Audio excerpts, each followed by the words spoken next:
Velina mai kako. Welcome to Keep It Aloha, a podcast that keeps aloha by celebrating the Hawaiian language, written, spoken, and lived. I'm your host Kamaka, and Pihoi Hoi Loa Awe Kamailio Mekia Kanaka. He's one hamale.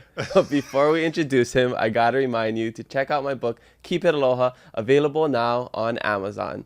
We even got an audiobook if you're more into listening to the book than reading it. You know, it's kind of like this podcast where you're listening to me talk just like this. So go check it out. If supporting us financially doesn't work for you, though, please consider simply liking this episode, leaving a comment, subscribing to our YouTube channel, or head to Apple Podcasts or Spotify to leave a review. It would seriously mean the world to me. All right, let's introduce our guest. After 175 years, some people still think we're just a ranch.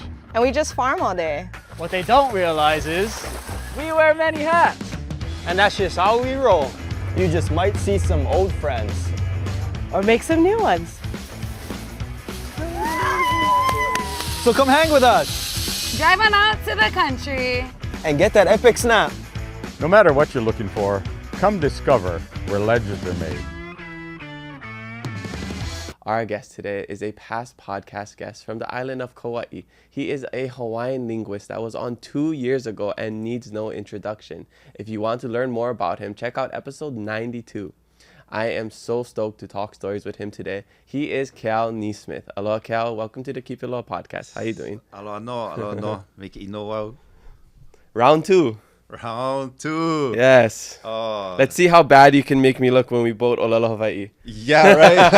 That'll be the goal. Vice versa these days. No. So how's life? How have you been? It's been 2 years. This will be over. It's been over 100 something episodes. This is going to be episode, I think, 199 when it comes out. So, yeah.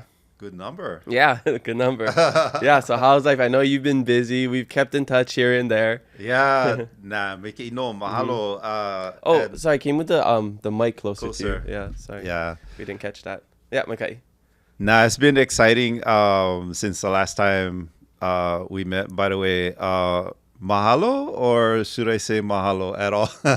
Because after that episode, it really kind of got scary for a while. Everybody was noticing me all over the place, and it's like, yeah, I also make jokes like, oh, you're gonna be famous after this. It's like TSA agents are like, aren't you? I'm like, oh no. People always come up to me, and one of the most popular episodes they talk about is like one of their favorites is your episode, your first episode. What? They're like, oh, I really love that episode with that like Hawaiian guy, or talking about the Hawaiian language. No. Yeah. Okay, let's bring the bar down. Yeah. Guys. No. Okay. So people are gonna be really excited to watch this one. Oh wow. Well, I hear the second time through. Usually the numbers go down. Usually the sequels aren't as good. Yeah, let's keep ourselves humble. Okay. Okay. Mahalo. It's been exciting. A lot of big projects have come my way since then. Yeah. I mean, there are so many projects to talk about. A lot of trips that I took that involved the content that we even talked about. Took me places around the world. Wow. Okay. So I know one of the most recent, at least like earlier this year, probably the last time I saw you was at the show Awana in Waikiki. Oh, right. That was so fun. You did like the cultural. I did the music. I wrote the score. Yeah. So and you did an opening Oli, and you do the narration. I did the narration. Yeah. So the narration is there, but also the storyline. And I have to say that probably is the funnest job I've ever done in my career. It's an amazing show. I'm going next week. Well, again? So Yeah. I'm bringing some other guests. Awesome. So we're going to go show them some Awesome. Hawaiian culture. Yeah. So have a blast, because that was such a high for me. Love Hiva Vaughn. And love Manaola. The three of us worked very close together.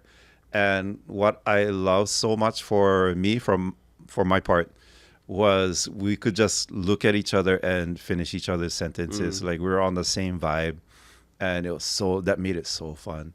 But the storyline, developing the storyline, and how there are individual parts just really meshed together so naturally, and it helped create a beautiful storyline that we're so proud of. It's so fun. Yeah, if you haven't seen it, go check it out. That the Waikiki Outrigger. They're not a sponsor. I'm just saying I genuinely love that show. And yes, Waikiki Outrigger. If you are watching this, we are open to sponsorships. But what else have you done? I mean, you're always doing the translations of books. We have the Harry Potter one over here. We're gonna go over some of that in a little bit. But I just want to, for people maybe that haven't even heard about you or haven't seen you, let's give a little background. From Kaua'i, grew up with your grandma, speaking a little Hawai'i. Yeah. Well, I mean, one thing about Awana that kind of brought things out to the forefront that I had kind of more kept in the background in my life was I really enjoy composition. So I was the composer of the score of the show. And a lot of people know the material that I've done translation-wise. So, of course, there's the Harry Potter and then there's the Hobbit and things, which is, those are projects that I do for fun and I really enjoy. What I haven't been putting out there so much is the composition. So I have for going on like 30 years been composing a lot of mele. Mele oli, mele himeni. Mele himeni na anulike ole, various kinds of mele, because you get mele ho'ipoipo, you get mele aina, mele aloha, mele kanikau even. All of these things I have really enjoyed doing. Also dabbling into hula in the creative choreography aspects. And that's been a lot of fun. But I've always kind of kept that, as I was explaining to Hiva and Manaola too. I've always kind of kept that here, like that's been more kapu to me, more sacred. It's not something I just blurt out. This would be the first time. Oh, wow. Exclusively here on the Keep It Aloha podcast. Yeah, just since we're keeping it aloha. Yeah. Yeah, it's a safe space. Oh, nice. Can we see some of it in the Merry Monarch one day, maybe? You have. Oh, we have. We just don't know. Already, yeah. Wow. That's what I mean. It's like little Easter eggs. Exactly. It's been Easter eggs for actually many years. Wow. Miss Aloha Hula Jaden Povao this year, I did the choreography for both hula. That's crazy. Of her hula, for example. Working together with her, she's such a natural. It's like how I was talking about how beautiful and natural it was working with Hiva Vaughn and Manaola. Same with Jaden, same with the Halau. And I just want to express my deep aloha and mahalo for one of my dear friends, Lina'ala, Kumule Lina'ala, Paval Jardine, one of my dearest friends, whom I've worked with for a few decades now in the hula area. It's a big hole in my heart. It's been tough for me to lose her, but we're carrying on her legacy through her halau, and her influence lingers on Kaua'i. Totally. So there's been that. But Kaua'i, I mean, growing up on Kaua'i, my mom was a kumuhula. She's in that one big book, Nana Inaloea Hula, was back in 82, 81 or something like that, the first edition of it. It's a big book of various kumuhula across Hawaii. My mom was was featured in the first book. So it's a Kaua'i thing. So that all of those aspects, the mele, the hula, have been part of me since I was a kid, small kid. 6, 7, 8 years old. My mom was having me stand up and do hula along with my sisters, and then she was teaching all around Kaua'i. So that all later in life fed into all these other things that I do. Being educated on Kaua'i, I come to realize how blessed I was to have received my education there. It really forms the basis of my perspective on life. Totally. And I don't think we really dove into that much in the other episode about your hula background and even some of our connections that we share with each other. It's kind of interesting. Like Your brother, Micah. Yeah, I had no idea that you used to go to the same house with Mario, right? Yeah. Yeah, like were you roommates? We were living You together. were living, yeah. he lived with my brother Yeah. and one of my brother's best friends at the time. And Yeah. you also, and you were in the same hala with Same Snowbird hala with Bento. Snowbird. Yeah. And then what is that? You know my stepdad, Kalo Robinson. And then I just saw your brother at the And you bookstore. just saw my brother at Native Books right before this. And then I think you met my dad. Yeah, I did. Between the time of you I were did. on the podcast and this, because he's a huge fan of you. Oh, Yeah. He's he's the always- one. We talked about him the last time at his office in Washington, D.C. Oh yeah. And he's always trying to change his olelo. So like once in a I guess not once in a while because he calls us almost every day, or he Awesome. kele kiko makolelo Hawai'i, and he's always saying like mike'i, or like trying to like that's change the way that he speaks, so the olelo can vali a little bit more like the kupunas. Yeah. But that's something that he's really passionate about. Yeah, and you're one of the inspirations behind it. Oh man. Oh no. No pressure whatsoever. Yeah. But yeah, I got a question from him later about that. Okay. But yeah, so I guess the whole thing about you, and again, this is to people who haven't seen the first episode. Your olelo is very interesting because it's a leo kupuna, which is like the more traditional Hawaiian speaking way. And the way I learned was through, my dad only speaking Hawaiian to us, and then Kula Kaya Puni, which is the Hawaiian immersion school. And it's a different type of olelo Hawaii. I believe you call it Neo Hawaiian. Yeah, I used that term in my master's paper that I did when I was in my master's program at UH Manoa. And it was a term that came to my mind. It was convenient. It was there at the time. I thought I was creating something new. And then years later, after finishing my PhD, in fact, it was 2019. And I went to the UK because I submitted an abstract to present at a linguistics conference at Cambridge University there. And it got accepted. I was so proud of myself. And then went there. And interesting that you should mention that about Neo Hawaiian. So I go to this conference at Cambridge, and I showed up extra early because I didn't know the place. I was I'm gonna be better than on time. I'm gonna be extra early, and I was the first one there to show up. And the organizers were just setting up the registration table. It was just this one guy, and I walk up, and I say, "Oh, I'm here to register for the conference." And he goes, "Dr. NeSmith, we've been waiting for you. We've been expecting you." I'm like, "What?" And he stuck out his hand to shake my hand. He's your work is very well known here. And I'm like, "What?" And then this woman comes walking across the foyer area, and she's like marching, and her shoes are clicking across the floor. Little woman, and she comes up to me. She goes, "Dr. NeSmith, we've been waiting for you." I'm like, "What?" I was having a complete mini meltdown inside because I did not think at all that it left the borders of UH actually. I mean, I had caught wind here locally that people had been reading the paper and so on and so forth, but I'm at Cambridge, and they're like, "Your paper is required reading here at our linguistics department." I'm like, "What?" I was horrified, to be honest, because I don't think it was the best written paper, to be honest. And it represents for me like a pin in my chronology. Back then, these are my thoughts that I was, pondering about this whole phenomenon. I thought I was being so original coming up with this term Neo Hawaiian.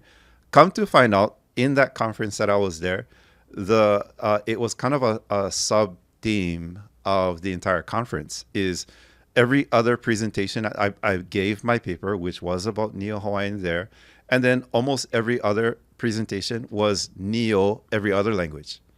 So Neo Gaelic, Neo Breton, which is a language in France on the west coast. It's a Celtic language, and all Neo subjects. And then there was a couple of papers where it was representing new speakers as a field of linguistics. And I found my tribe. Yeah. I found my tribe. I was like, you get me. You got You me. feel so yes. seen.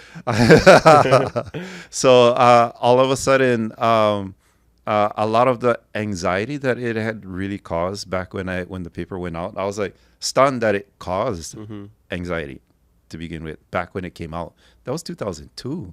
Wow. And then for years afterward, no one would talk to me. No one would say anything to me directly, sit down, have a conversation like you're doing right now and have done in the past.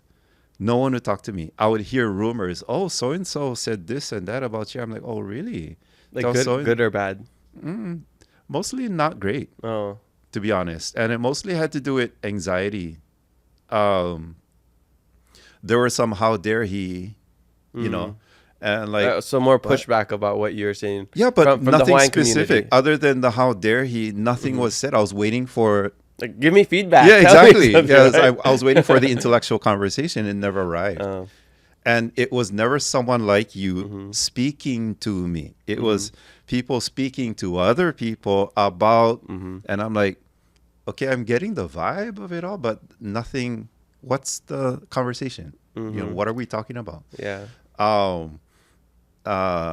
Then it took like more than 10 years before people started to engage more. Now I understand that same paper, which I don't even consider really that well structured a paper or even well written, and yet I understand that it's kind of required reading at KCC, certain programs at UH, other places, and then at Cambridge. I was like horrified, but to be honest, but that's why we exist as academics. We're here to impact. We're not here to toe the line. We're not here to agree with everything. We're here to challenge. We're here to have intellectual discourse back and forth.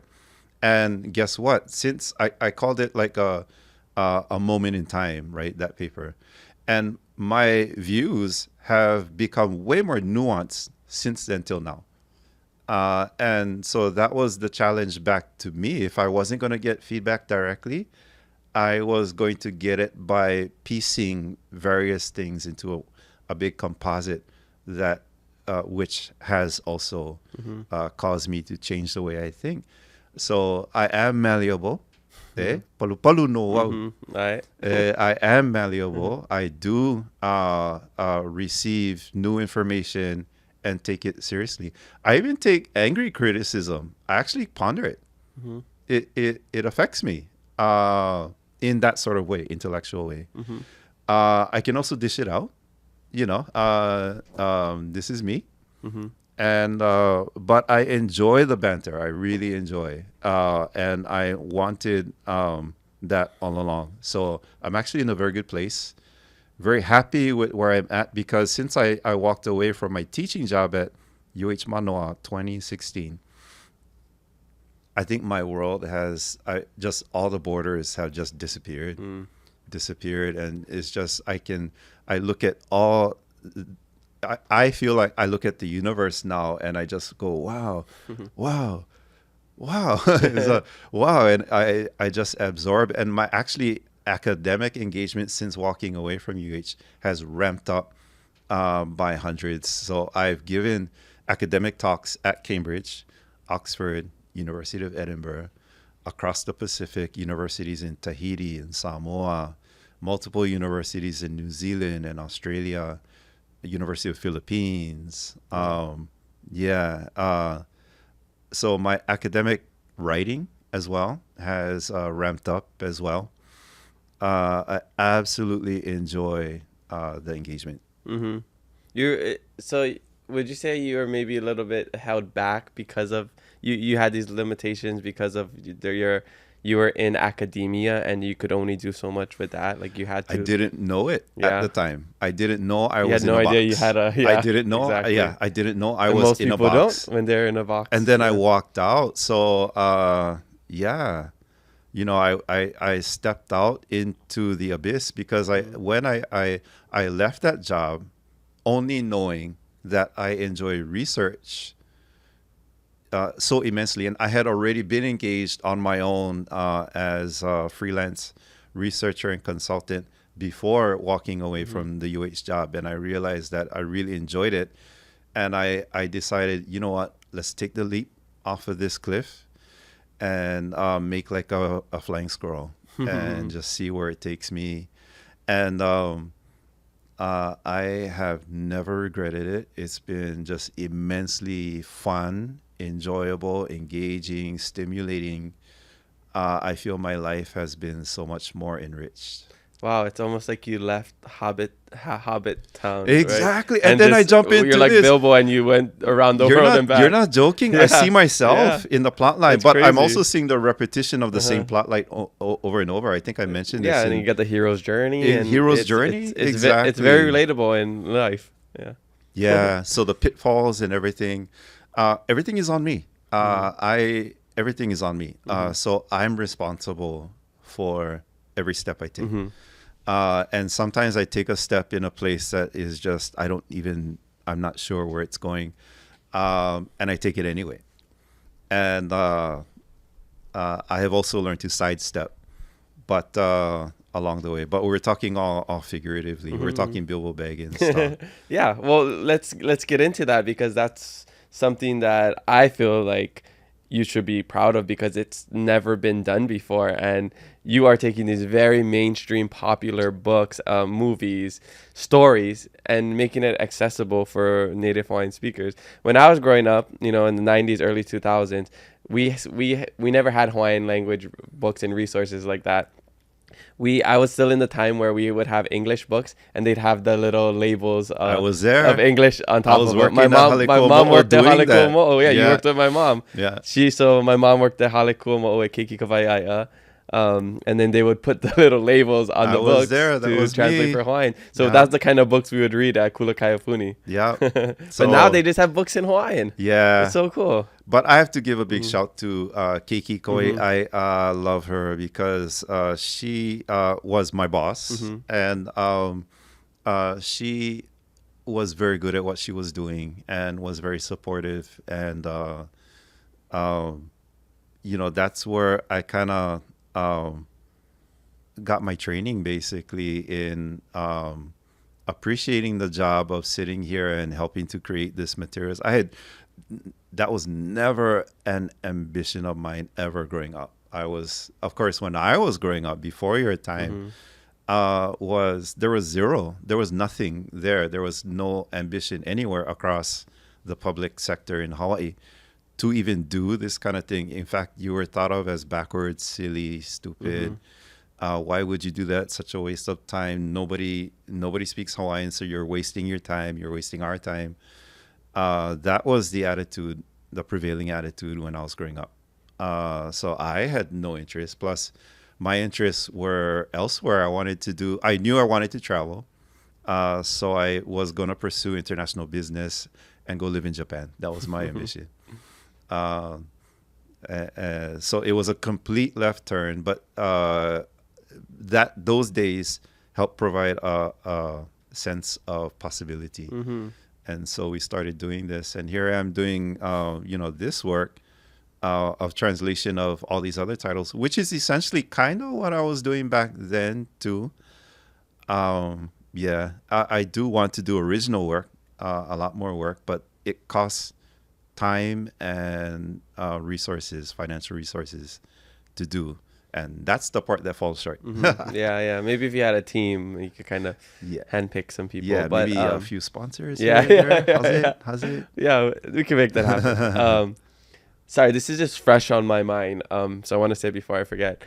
Do you ever think about translating anime? Yeah, absolutely. In fact, so I'm engaged in a project with colleagues at the University of Edinburgh in Scotland right now. And it's based on the works of Robert Louis Stevenson, who lived here in Honolulu with Kalakaua.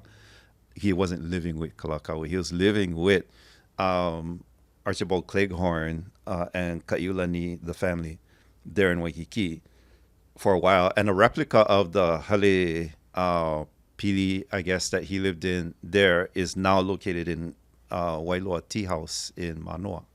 So if you go there, you can have a look. And they have this little, mannequin effigy of him inside that house. And part of this project I'm talking about with University of Edinburgh, they asked me to compose poetry, 2 in English, 1 in Hawaiian.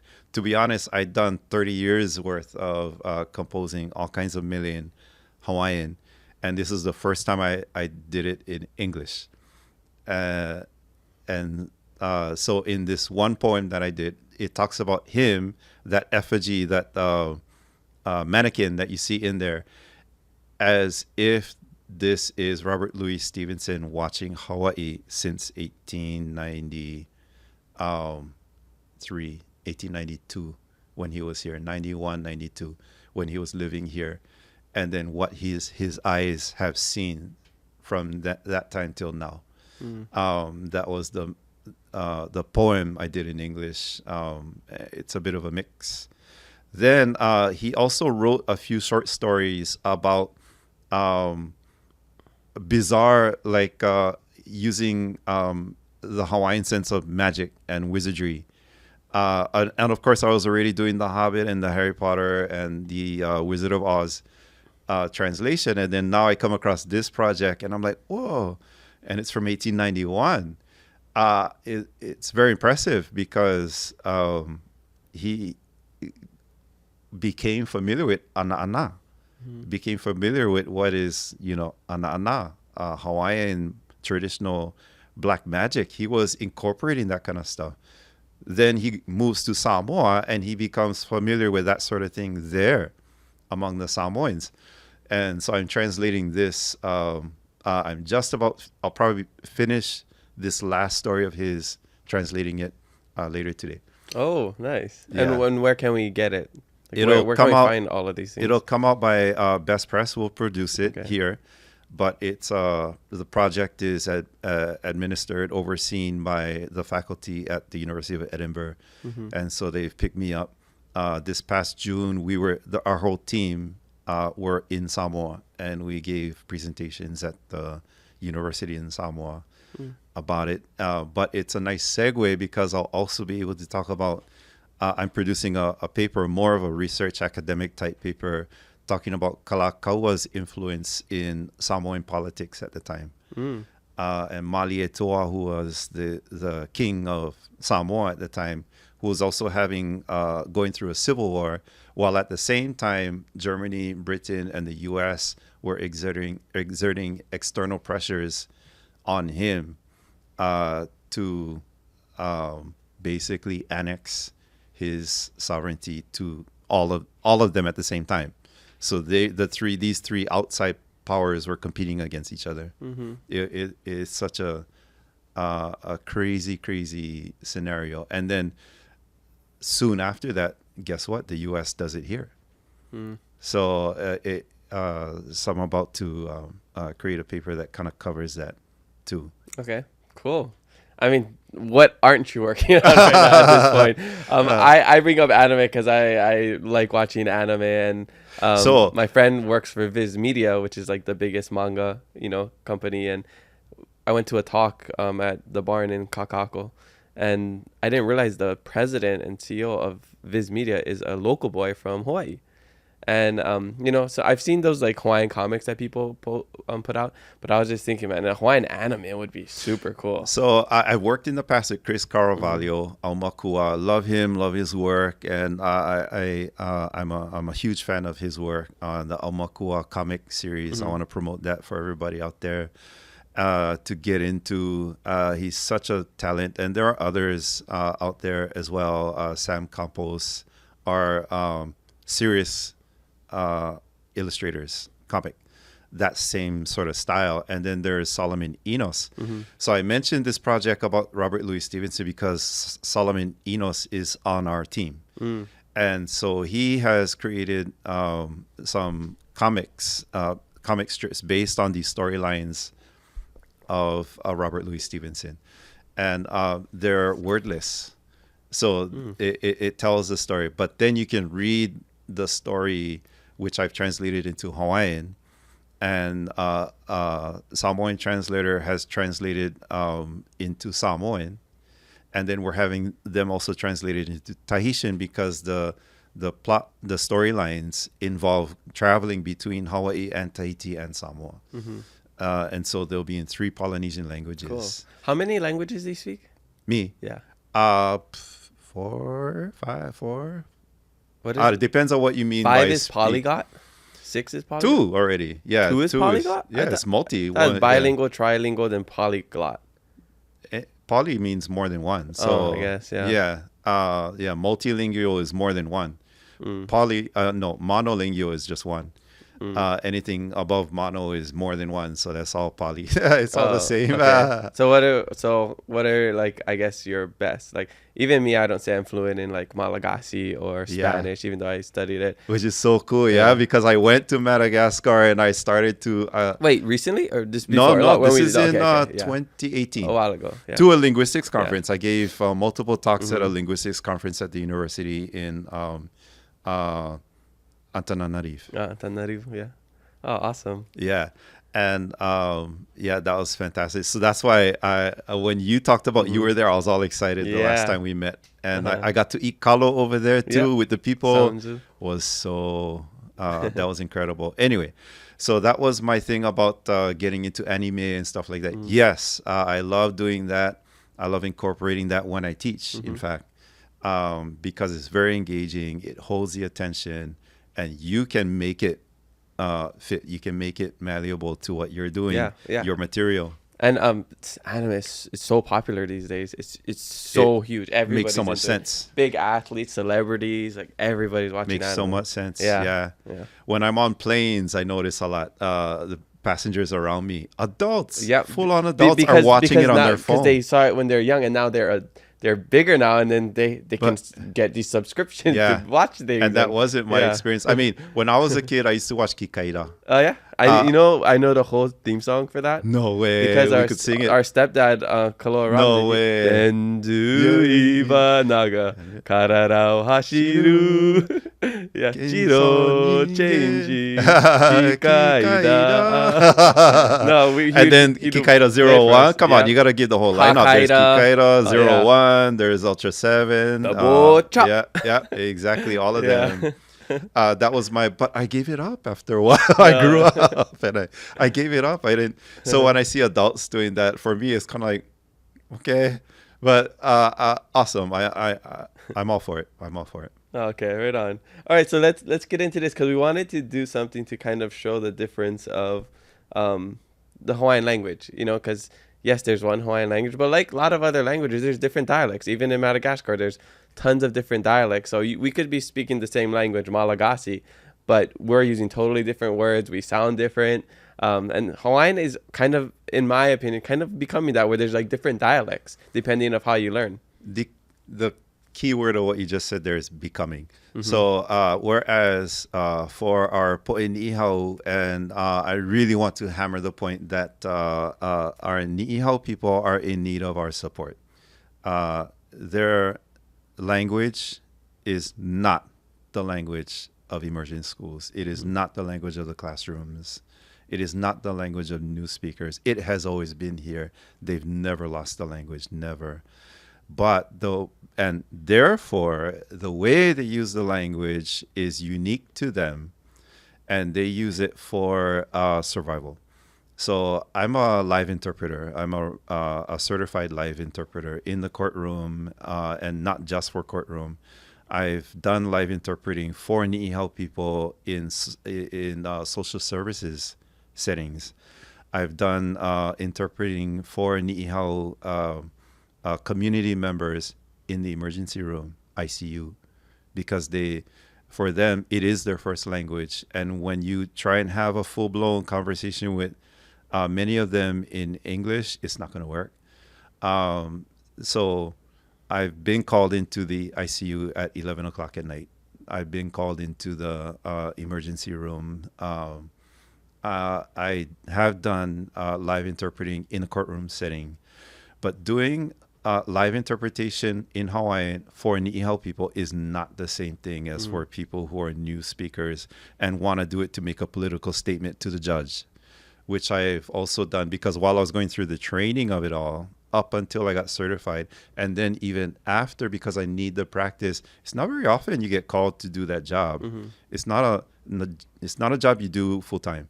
It's a job that comes your way maybe once every couple of months, 3-4 months. You could go, but I have specified I will only do it for Ni'ihau because they need it. It's not a show. It's not a political statement. They need it for comprehension. And how do you know? Because when I'm standing there next to them at the table in the courtroom, the judge is speaking over there, bailiffs over there, the prosecution's over there, the state. Talk is going on in English back and forth. And I'm watching them, I'm watching there because I need to talk at the same time, so I need to focus. The person who is from Ni'ihau will only stare at me, is like fixated on my face the whole time. All of this banter is happening behind their back because they're fixated on my face, because I'm having to talk. And then when it's their turn to talk, the judge is asking them a question. They don't turn and face the judge. They turn and face me. You know, they talk to me. I turn and face the judge and I explain, I say what it is in English. And then the judge answers back and then I'm saying it. So the whole time they're not even watching the court. They're watching me. That's evidence that they needed this for comprehension. That's not the same experience. So I have agreed to do some live interpreting work in courtroom settings for other Kanaka people who want to do the Hawaiian thing in a courtroom setting because I needed the practice. You know, you can lose it, you know, after the skill after a while, right? So once in a blue moon, I'll agree to it because I need the practice, but I get frustrated because they understand everything 100%. They didn't need it for comprehension. They understood. They understand. That's a everything. political statement, like absolutely, in that context, absolutely a political statement. And so the judge is going there, and I'm hired because it's an official language, right? So it is possible to do this, even if it's only for show. And so exactly, for sure. And people are kind of just trying to like stick it to the man. Exactly, and that's 100% of the time that was the point because I wanted to stick it to that man over there. Who represents, it's not a personal vendetta. It represents, you represent all of our history of hatred and discrimination. So the judge is answering back. They didn't even wait. Like for a Ni'ihau, they had to wait because they didn't understand what was being said. In this case, they understand 100%. They blast them right back before I even had a chance to turn to them and explain in Hawaiian, right? Normally in a situation, he talks, I translate, you listen. You speak, I translate, he listens. No. So, you know, they want to go ahead in Hawaiian, and very often it's not even good Hawaiian. They took a couple classes of Hawaiian. Seriously, how deeply can you express the complication of the whole situation using very simple verbs and very, you know, and then I have to very often guess what they're really saying. And I can get in trouble if I get it wrong as the interpreter. I can get in trouble. So I sweat. I get anxious. But with Ni'ihau, the level of complexity is so nuanced and can be so beautifully expressed.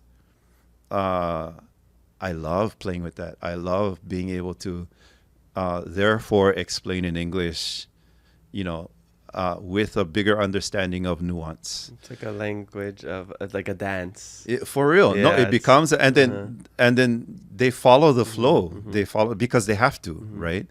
But in this case, it can be a complete, oh my gosh, that's worse for me. So do I get the political? Yeah. Read my academic work. I wrote about our history. I know why we're frustrated. I know why we're doing this. And there's the fake it till you make it aspect of language learning is absolutely essential. You know, some of these other languages I speak, I'm not as fluent as I am in English, as I'm talking right now and what's happening in my head in order to express what I'm expressing. is not the same as in, say, French. So I speak French. Fine. I can survive in French. I know a lot of ways to be nuanced in French, but I fall way short of my friends in Tahiti, of that ability, to maintain high level, longevity in the language. And so I fall short.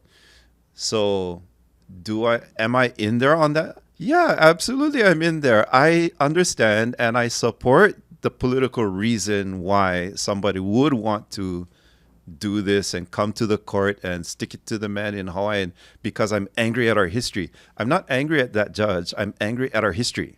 I'm angry at the U.S. For screwing us over and denying us our language. That's what the anger is. I'm there. I'm there. But I hate being in that position.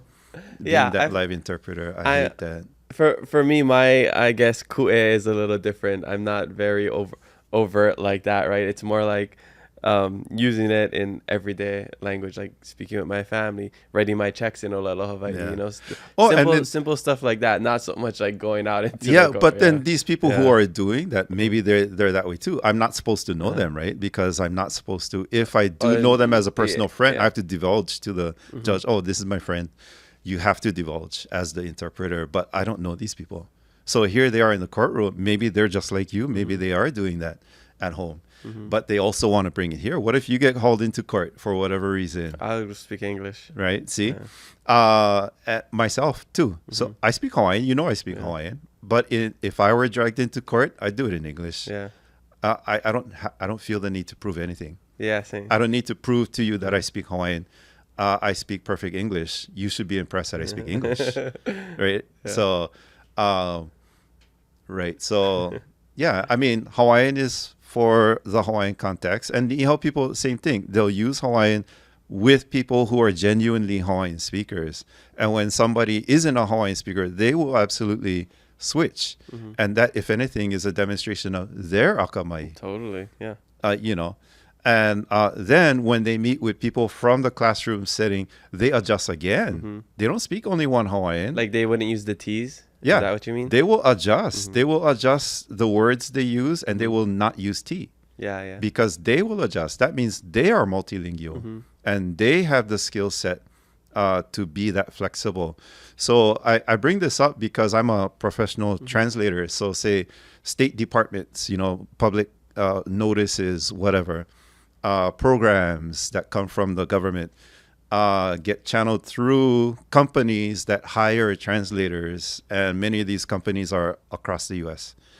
Some are other countries. And then I'll get an email. Here's this job. And it's for the Department of Health. Translated into Hawaiian. I ask, who's the audience? And they're like, what do you mean, who's the audience? Well, the company doesn't, who's situated in Chicago, or one is in Africa. And one is in Tahiti, in fact. They're like, what do you mean, who's the audience? I say, is it for ni'ihau, for comprehension? Or is it because new speakers want to have okina and kahako? And they're like, let me check with the client. And they always, 100% of the time, come back. Can you put it in kahako, okina and kahako? And can you use that university language? And I will go, I will create 2 translations for you, because university language is gobbledygook to ni'ihau people who need it for comprehension. So how about I create to satisfy the political, whatever, ambitions of whoever wants them with okina, kahako, and all these new words, which, by the way, I just sidestep. And then for the ni'ihau community without okina and kahako, because native speakers don't use okina kahako, I can read the newspapers from the 1800s like nothing. And I'm a fast reader. I didn't need it, and you wouldn't need it if you were really genuinely fluent. In Japanese, you get furigana. So in anime, they would have, so instead of kanji, the Chinese characters, but in Japanese, for kids, elementary school, they'd have these little hiragana next to the kanji so that the kid can read it. That's what okina kahako are for. It's just like a guide. It's a guide. Reading guide. And then as the elementary school in Japan gets older, they drop them because they get it already. You know. But then you're saying that's not the same for Hawaiian. Well, you choose. I mean, if you're gonna think that, oh, I needed that okina in the word maikai, do you need it forever? Seriously? Native speakers never needed it to begin with. You know what I mean? So why do you think that because you used it because you were taking that first class of Hawaiian language that you need it forever? It doesn't make any sense to me. So, but I'm fully aware that we got a few thousand maybe people who are coming out of this classroom experience.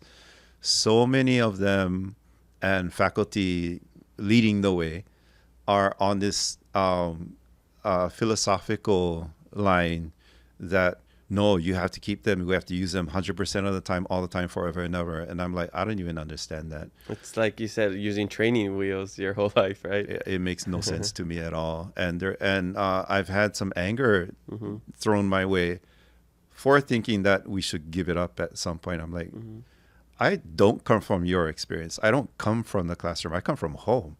My Hawaiian experience is from home, and it's from the Ni'ihau community, from the my own family members, all kupuna age when I was growing up. They're all gone now. That's my experience. I don't think like you guys.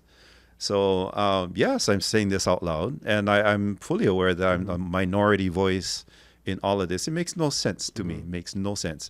Yeah, texting. Yeah. Why are you going to bother with this keystroke because I gotta do the kahako? It's so hard sometimes. It's so dumb. You gotta hold the letter. And yeah, it's so dumb. Yeah. To me, speaking my personal opinion, okay. Yeah, so that's how I view it. And it wasn't necessary to begin with. Plus, all of these invented words, I was on the committee. I know what they are.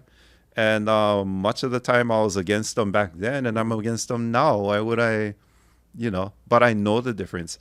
I did take classes, Hawaiian language classes, upper level, third year, fourth year, when I was at UH Hilo in the 90s, when I met your dad. And your mom.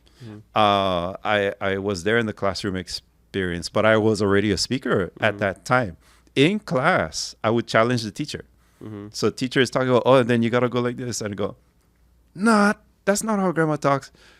Shocks. It would shock my fellow students in the classroom. They're like, how dare you interrupt the teacher? I was like, because I know what I'm talking about. They don't. They don't come from a previous background of knowing. Yeah. So they wouldn't know what to challenge. They wouldn't know what to question. And they wouldn't know. So you become a sheep. You just accept everything. No challenge, no question. And just repeat, just parrot what was just. And I'm like, no, that's not how native speakers talk. Or that's newspaper talk. That's not how people really talk, So a lot of what gets perpetuated in the classroom experience is newspaper talk. It's like, do you talk like that? Seriously? Like even when you read the newspaper in English, do we really talk like this? No, it's newspaper talk. And it's we talk more colloquially. Is that like normal, So really, when you get deep into the linguistics of it all, it's discourse. Discourse is, I can talk to you, Kamaka, we can just talk anything we want. There's no restriction in what we can and cannot say in English between me and you. Yeah. And we can change the mood. We can change, we can break the rules, but you and I break the rules of English together. Yeah. You and I do it equally. Is it kind of like pidgin? Like, would it fall in the category? It's just a turn. It's just a different register. Well, it's like how we don't speak perfect English to each other. That's what I mean. That's kind of what pidgin is. Like, even in Hawaii, because with my dad... Pidgin is a whole language to itself, which is, I count as one of the languages I know because I grew up in Kaua'i. Growing up, we speak, like, deep pidgin, like, for real kind. Coming to Honolulu, it was weird coming across locals who couldn't speak pidgin. I was like, why don't you speak pidgin? You're just as brown as me. When I went to Kamehameha here, I made a lot of friends who couldn't speak pidgin and they're local. Yeah. I thought that was so bizarre. I thought that growing up in Kaua'i, I thought I never imagined that there could be a local person who does not speak pidgin. I mean, that makes sense because everyone around you did that. Yeah. And then I go to Kamehameha Honolulu, and I have friends, and like I would realize that they were speaking nice English like all the time, and then I would challenge them once in a while. Do you actually like? I have a couple friends at Kamehameha. One day I just said, "Do you speak Pidgin?" And they're like, "No." I'm like, "How do you not speak Pidgin?" It's like, it's just. No, it's just not part of my experience. You know what's really interesting, even within my own family that I'm thinking right now, because so I have my brother, my sister, and me from my mom and my dad. Then I have my little sister and my little brother from my stepdad and my mom. Me, my brother, and sister, we grew up with our dad only speaking Hawaiian from babies. And then my younger brother and sister, they basically learned Hawaiian only in Kulakaiapuni. And if my dad talks to them, like, you know, if he comes by the house or something. So, like, even with us, me and my full blood siblings, speaking with my little brother, and he's using certain languages, we're like, what the heck? Why are you saying it like that? And then we're thinking, like, oh, we would never use that word or say it like that. And my dad, he kind of was a little bit of a mix, too, because he learned from some kupunas and the Baibala Hemolele. And then he took classes at UH as well. So that's why he's also interested in like the Leo Kupuna and like the other Hawaiian words. So we're using some of like what my dad taught us, but also learning like the very proper stuff in Kulakaiapuni. And for us, it's kind of confusing, and I'm still trying to uncover ways as I get older. And when I olelo, like, do people say this or does this group say it? Does this group not say it? Especially my dad, he would create words for us, like he would say waleka for wallet. And he's not the only one. I have other friends who back in the 90s were making babies, and then they were experimenting with the language. Yeah, like too. I wouldn't know if that's a real word or not, because I was like, but did my dad make that up? Did I learn that in Kula? No, like... but even those who are like leaders of this whole revitalization movement did the exact same thing. They made up stuff along the way because they didn't Hawaiianized the word. They didn't know how native speakers actually think, not just the word, but how they think. And so there's a lot of invention going on. It reminds me of the Matrix. Yeah, so, Neo. Talk about Neo, right? Since we're talking about Neo, since we're on the Neo. So if you like movie number 3, we get a different oracle, different actress. And they wove it into the storyline. I thought it was so brilliant. And so they go, Neo and Morpheus, they go to meet the new oracle, but it's the same oracle. And played by a different actress is what you're saying. Right, yeah. But they recognize, because she disappeared for a while, and they're like, oh, she's back again. So they go and see her, but it's not the same person. And so they're kind of stunned to see her. And so they question her, are you the oracle? She goes, you know, you keep some parts and you lose some parts. And she wasn't recognizable to them. And that's how I perceive what's happened with this language. It's you took some parts of the traditional language and then you made up some parts. And then you just but it wasn't consistent at all. So it's not possible. It's literally not possible to talk about, well, there's the Ni'ihau dialect and then there's the classroom dialect. No, it's not even a dialect. It's just, random invention going on along the way. And unfortunately, a lot of the teachers in the immersion schools don't speak Hawaiian well at all. Or they have their limitation is somewhere down here, it's not up here. Yeah, I noticed that growing up too, that some of our kumus, they couldn't, their Olelo Hawaii wasn't as good as some and here others. They are with 40 kids, 50 kids, you know what I mean? So there is a lot of emphasis on numbers. We need to increase the numbers of participation in the immersion schools. Forget about quality, we'll deal with that later. And I know that literally had been said when I was living in Hilo in the 90s. That was said often. Me and others would complain, yeah, but that teacher cannot even speak Hawaiian. Don't worry about it. We'll fix it later. We just need to increase the numbers. It's a numbers game. We need to drive the numbers. And we'll deal with the quality later. Well, later never came. later never came. It did not get fixed. I along feel the like way. that happens in a lot of education settings. Like they have like Oh, for somebody sure. teaching same. something that they don't even teach about. Yeah. Even for me in the Peace Corps, Yeah. you don't even have to be an English teacher to teach English. We have a little 3-month training. We have practicum, and then we're out teaching English as a foreign language to kids. To like hundreds of kids in Madagascar, and like I've never taught English before. Yeah. So it happens in a lot out of of settings. High school, Yeah. there's the JET program in Yep. Japan. The It's, JET program. Yeah, I had a couple of friends that did that after Peace Corps. I wanted to do it Yeah. so much. I applied and I didn't get accepted. I don't know why, because Apply now. I bet you get in. I don't want to now, but I got over it. But I really wanted to become a Japanese speaker. I was like out of high school.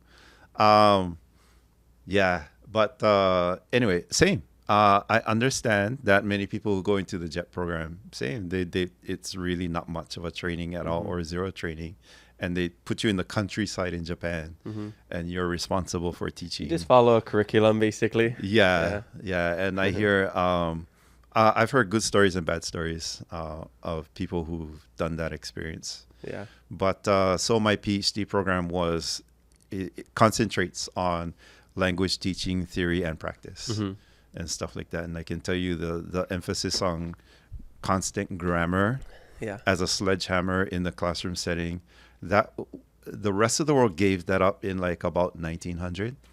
And here we are still plugging away as if it's the way to go. All it does is it reinforces English. That's all. Constant translation, random phrases, short phrases between Hawaiian and English, English and Hawaiian.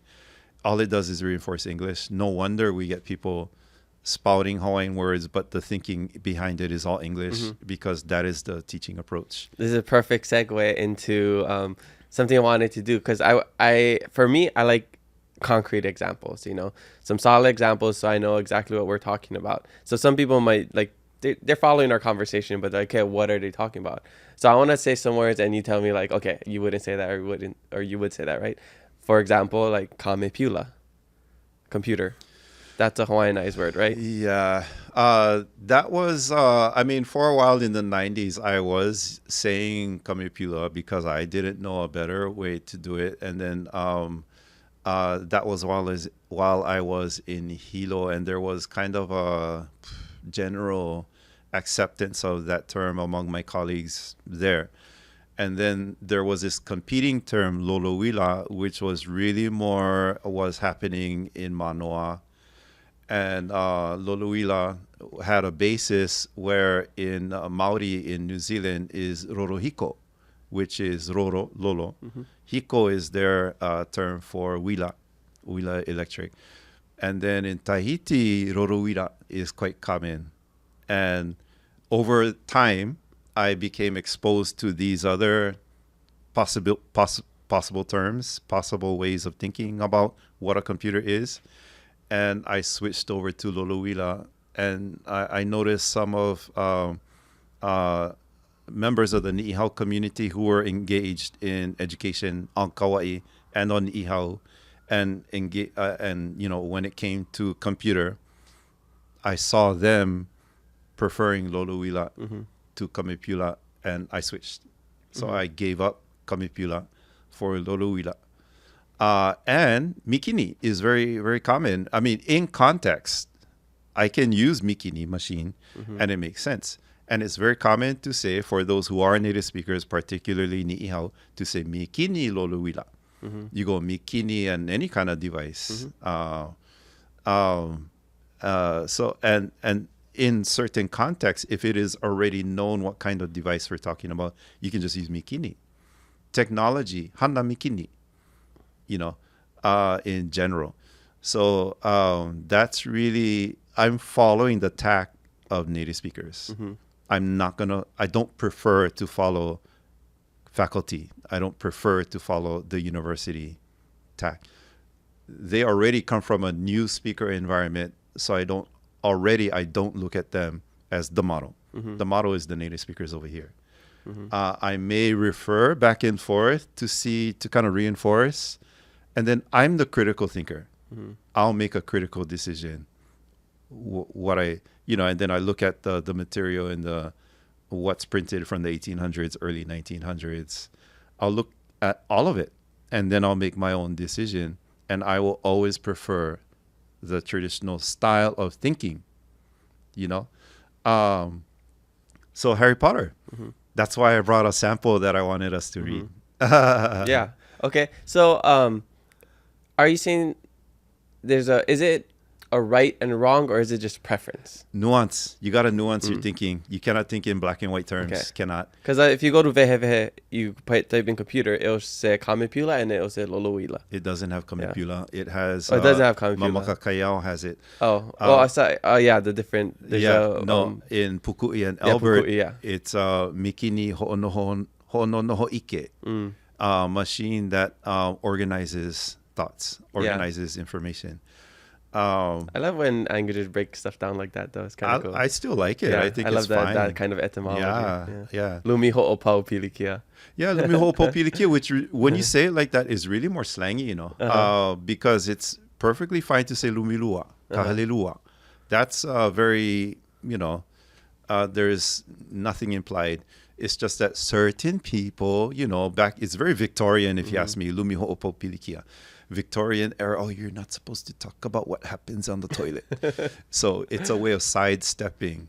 Lumi ho'opo. We're going to ho'opo. It's more subtle. We're going to get rid of our problems here. Yeah, exactly. So that's why that term exists. It's very Victorian era. Yeah. In reality, when you just have a normal conversation, you just say hallelujah. Yeah. Or you can use lua. Yeah, or lua. Helika lua. Yeah. So that's just normal talk. And so this sample that I wanted us to read from Harry Potter is more about that. Okay. Is more about how to think like a native speaker talks. Okay. I got a couple more before we get into it. Go ahead. So kiwi, TV. Oh, kiwi, not kiwi. Oh, sorry. Kiwi is horns. Yeah. I'm just saying it fast. I do that a lot, when I notice when I speak Hawaiian, if I'm speaking fast, like you when I'm saying long vowels. Yeah, like for example, if I'm saying but, I'm just like, oh, makmaka hana ki aka. Like I don't emphasize the aka. Like I just say like aka something. Mm-hmm. Yeah. And in Ni'ihau, there is aka, of course, which is an old word, but in Ni'ihau, you sometimes say aipaha instead of aka. It's a Ni'ihauism that you get to know aka. Yeah. Okay. Anyway, where are we going with that? that? So kiwi, TV. Kiwi, it's basically a Hawaiian version. Yeah, grandma says pahu ho'olele ki'i. Pahu ho'olele ki'i projects images. And Ni'ihau people understand it. When you say it, they know what it means. A way cooler way to say True, kiwi. true. But it's more common for Ni'ihau to say kiwi. But grandma also would say kiwi. And she distinguishes between kiwi. Yeah, it's more slangy, but really it's a pahu ho'olele ki'i. And she would say pahu ho'olele ki'i often. Pahu ho'olele leo. Pahu box ho'olele project leo voice for over stereo or she would. I never heard her say lekio. Never heard her say that. Always pahu ho'olele leo. And then for an ihau, lekio is more common. Radio sometimes. Pahu ho'olele leo. And then slippers, kalipa, palewawai. Palewawai. So they don't say kalipa. No, they do say kalipa a lot, but it is also palewawai. Okay. So you have kiwi, pahu ho'olele ki'i. Lekio, pahu ho'olele leo. Kalipa or salipa even, and palewawai. You have both. What about palemai? Palemai, my grandma uses palemai for Ni'ihau. They laugh. They laugh at you because to them it's like, then that's, no, it's lolewawai lili, which is a much longer expression to accomplish the same thing. Yeah, underwear we're talking about. Yeah, lolewawai lili, which is short pants basically. That's so interesting. Yeah, and my grandma in English, my grandma, underwear is not underwear. She said skivvies. Skivvies, yeah. Yeah, skivvy grandma. Growing up as kids, but for her it is palemai. But if you say palemai for an ihau, you get a laugh. Okay. And then the numbers, Ava umi. Okay. Umikumamakahi, umikumamalu'a, umikumamakolu. So grandma said it's the exact same scenario as kiwi versus pahulele ki'i. Umikumakahi is casual talk. Umikumamakahi, show me one example from 1800s, early 1900s, written, printed material in Hawaiian where it's umikumakahi, umikumalua, the short version. I have found it, but very few, less than 10. Thousands is the longer version because proper language is the longer form. The shorter form is for me and you talking story. In fact, Ni'ihau cut it even shorter. They dropped the umi part. So because it's understood. Between kumakahi and kumaiwa, we already know it's 11 to 19. Is that okay to shorten words in Hawaiian? For example, like when I'm speaking with my dad, I don't always say a'ole. I just say ale make make. Make it ino. In fact, I'm annoyed that in Punanaleo and immersion schools, they only say a'ole and never a'ale. It's annoying. I say to me. ale sometimes. You cut it shorter because when you speak fast, it does come out ale and ahe, a'ohe, a'ahe. When you're speaking fast, that is true, and Ni'ihau do that too. It is super annoying when everything is taken just one way, and textbook way, newspaper way. Super annoying and not natural. What about make and mamake? What about it? What's the difference? Same. Okay, so it's just interchangeable. Yeah. What about ila mai kai? Joking. He's really is. Okay. Read this face. Dude, that's my joke. That's my joke ever since the first podcast. And then even with my dad, I joke around with him because he says yesupu. Instead, every time, like as a sign off, you know. Which is very Ni'ihau, by the way. Tio says yesupu. My grandma would say kiakuapu, but never yesupu. That's very Ni'ihau. Yeah. Well, because he learned a lot of his words from like this lady, Auntie Leafy in Keaukaha. And she was a native speaker, and so he learned a lot of even idioms like kaukalai kalolo and like stuff like that. Yeah, it would be cool to have a book of idioms. Oh, for sure. Yeah. Nah, for sure. Just add that to all the things you're doing. Easy. As if, yeah. Do you ever get into nanes? Yeah, in fact, I was just throwing nane back and forth with Moluhia a few days ago. Yeah, because he was in a nane sort of mood. Oh, okay. So, we're doing that. Me, not so much. Poe Ni'ihau, yeah. And they're good at it. Yeah, nanes are puzzles. Yeah, they're good at it. You know, riddles. Yeah, riddles. Sorry. Yeah. And I do incorporate them when I translate too, though. So I do incorporate these kauna that are common in Hawaiian literary devices when I do my translations as well.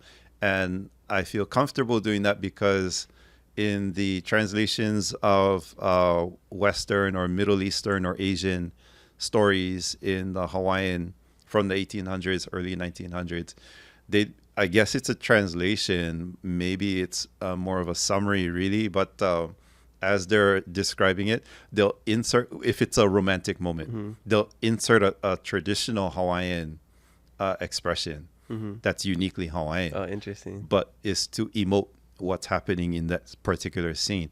And I've adopted that as well. Okay. In what I do in my translations too. That's cool. I learned about some like years ago, and then I got really into it at one point, and I was trying to make my own. I think the first one I ever heard was Ku'upunavai leva ikalani. Oh. Yeah, which you probably know that. Well, I mean, it's coconuts, but it can also have another. Yeah. What's the other one? Which is, I think, we'll wait for your late night version of Keep It Aloha After Dark. Yeah.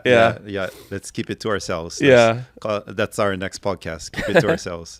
That's funny. I think I wrote some. I'm trying to find some. I wonder if you can just guess. I'll see how. I'll test you real quick and see if it even makes sense. All right. Okay. This is not really this one's more of a pun. Okay. This is it. I love those. Yeah. Okay, yeah, it's not in the ku'u version, but this one's a fun one. Okay, so kaumaha au me a'u iho. Kaumaha nuia e au me na hoa. Oh. He aha au. He aha au. Kaumaha au I a'u iho. O iaku ko kaumaha I na hoa. Mena hoa, Kaua'i. Nuyaku e? Nuyaku. Kaumahau ia ue he hawau o ia kaninau. Kaumahau. So I'm saying I'm heavy by kaumahau myself, i but nā with hoa e. others I'm heavier. Or Or Kaua'i is also sad, so it's kind of like trying to trick o you. ia hoi. Yeah. So like either I'm heavy or sad with by Yeah, myself, or I'm wow. heavy or sad with others. He kaupauna. Yeah. Eh? Yeah, na pauna. Yeah. That's pretty good. Yeah. Oh, okay. Yeah. Kaupauna scale. Yeah. Or sorry, not called just paunas. Pauna. Ah, like okay. weights. So I'm heavy by myself, but when you put more pounds together, I'm heavier. Yeah, that's okay. I was thinking it was a scale, like Yeah, the yeah. scale But that no you stand actual on. pounds. Like, Yeah. yeah. Okay, got it. Kaupauna. Yeah, yeah. All right, John. So that I had some other ones, but I don't know where it is in my notes, and I don't want to take too long for this, so I'll show you after. Make it inoke na. Yeah. Very good, very good. I got into it for a while, but okay, and then last one that I had was this. I have some questions about is when people say like two as well, like for like kekahi or like for example, I said yesupu. Say yesupu me oi. You say when to say oi kekahi peyapu me oi. Are they all interchangeable? Yeah. There's no in certain contexts, one or two of the choices may be more preferable. But if you were to do the other, it wouldn't be wrong necessarily, but it might come across as weird. Okay. Yeah, if you use like kekahi instead of Yeah. pu. So like my friends who are speakers of primarily European languages, when they speak English, they often so I just use the word often or always. They will always. When they speak English, they always will. So they use the time reference in ways that we don't. I still understood them, but I'm like, I almost want to correct them. But I still understood what they said. But 99.9% of the time, I just let it fly because I know they're not native English speakers. But in Tahiti, for example, I'm there often, and my friends there who speak English will do this. They will always do this. They always will do this, is how they would say it. And I almost want to correct it. But then usually I just, never mind. But that's how, when I said it comes across as weird, that's the weird I'm talking about. Okay. Yeah, so it's not wrong. It is a little. It's just a little quirky. Yeah. Okay. Yeah. Okay. What about malama and malama pono? Is that like ilama kai? It's that, no, that's literal. Saying to a native speaker, my grandma included, Nihao people. Hey, malama pono. No, nobody says Malama. that. Nobody says that as No, a farewell. I hear people say that. I know, Yeah. but that came from English. Take care. Yeah, that came from English. You native speakers 99.9% of the time do not end the conversation with malama pono. That's that's Neo Hawaiian. Almost slang. Not It's even weird slang. because native speakers take it literally. If you go malama pono, like as you're walking away, they're like, why? Oh, kind of like watch out. Yeah, like, no, because they take it literally. Yeah, if you say malama pono, they're like, why? Yeah, you don't, and that's not a normal way. That's not a normal Hawaiian way. If people are going to end their conversations with malama pono, it's because they're being influenced by pidgin and English. Okay. Interesting. Okay, what did you want to do here? So with this, so Yeah. we got the books here. Yeah. I have a copy of if you're just listening to the audio, I'm holding a copy of, what is this? Harry Potter and the Sorcerer's Stone. Sorcerer's Stone. Okay. That for Americans out there. For all you Americans out And there. you translated to Harry Potter and the Philosopher. Philosopher, the original, because we only deal with originals. Yeah. Okay. So I'm on a chapter 4, the Keeper of the Keys. Yeah. And then you have the Hawaiian version, right? Yeah. Okay. So what am I doing? So last time I saw you. Okay. And then go to shut up. In English. Sorry, I literally thought you were saying like last time I saw you, and I thought you were gonna say something, and you're just like shut up. I thought you actually. And then you just found it, right? I found it. Okay, so you want me to read it? Yeah. Okay. Last time I saw you, you was only a baby. Sorry. Let's set it up. This is Hagrid. Okay, so okay. Hagrid breaks down the door on the shack that they ran away. The Dursleys ran ran away to on the little rock island. It's stormy. And it's a storm. Yeah. And Hagrid shows up because they're trying to prevent Harry being introduced to the magical world. Okay, cool. That's giving good context for me because I was like, oh, this is Pigeon. You was only one baby. Okay, so last time I saw you, you was only a baby, said the giant. You look a lot like your dad, but you're got your mom's eyes. Uncle Vernon made a funny rasping noise. I demand that you leave at once, sir, he said. You are breaking and entering. Ah, shut up, Dursley, you great prune, said the giant. He reached over the back of the sofa, jerked the gun out of Uncle Vernon's hand, bent it into a knot as easily as if it had been made of rubber, and threw it into a corner of the room. So that was a description and words that are being used. There's two voices happening. One is the narrator's voice, and the other is the characters talking to each other, like how you and I are talking to each other. So this is my translation. So Hagrid. Ko umanawa hope I kia ia oe he pepe lili wale no oe wahia ka pirikua. Oea he kuno oe ko papa a ka kuno ko momaka I ko mama. Kala I hola ke kani uhu ana o anakala Vernon. Ke ha iku neu ia oe e hele pela no oe. Wahi ana. Wahi meila oe a komo meila iloko nei. Kuli ke na waha Dursley, ke na eke ala. Wahi aka pirikua. O ni kula ke kahilima, maluna e o ke kua o ke koki, ka ili o ka pū, mai loko mai o ka lima o anakala Vernon. Opi kula o ia, a hi puu noho I maalahi, me ka maalahi loa, me he mela he laholio o le no kona ano, a ki ola kula o ia ma ke kai ku o no kalumi. That's so interesting. For me to hear, because I almost wanted to stop you at the beginning and be like, wait, let me try to translate it in my head, and then we hear how you translate it. Because like even at the end when I was reading along with you, when you said threw it into the corner, I would have said kiloi, and you said Kiola. Kiola. It's like yeah. without thinking. Kiloi is like a football. I'm watching. Yeah. It can also be kiloi, but ho'olei is probably more common. Ho'olei. Kiola no is like rubbish. Interesting. Because he just tied the gun into a knot and then he just discarded it. Yeah. Like a laholi, like a rubber. Like a laholio. Yeah, laholio is like rubber band. Like he just tied it up in a knot it was nothing to him. It was a rubber band. Oh, that's cool. But there's a lot happening linguistically there. So what's happening in English is we're changing register. It's the narrator. The narrator is always the one who knows everything. The narrator is God. The narrator sees everything, bird's eye view, and has to explain to the reader in more correct language, proper language, formal language. Then the characters jump in, interrupt the narrator in order to talk to each other. When they talk to each other, depending on who's talking to whom, the type of language is gonna be different. So Hagrid, the thing about Hagrid, he has no filter. Hagrid has no filter. It's always everything is like what, So it doesn't matter if he's talking to Dumbledore or Harry or in this case Dursley. But when Harry is talking to Hermione,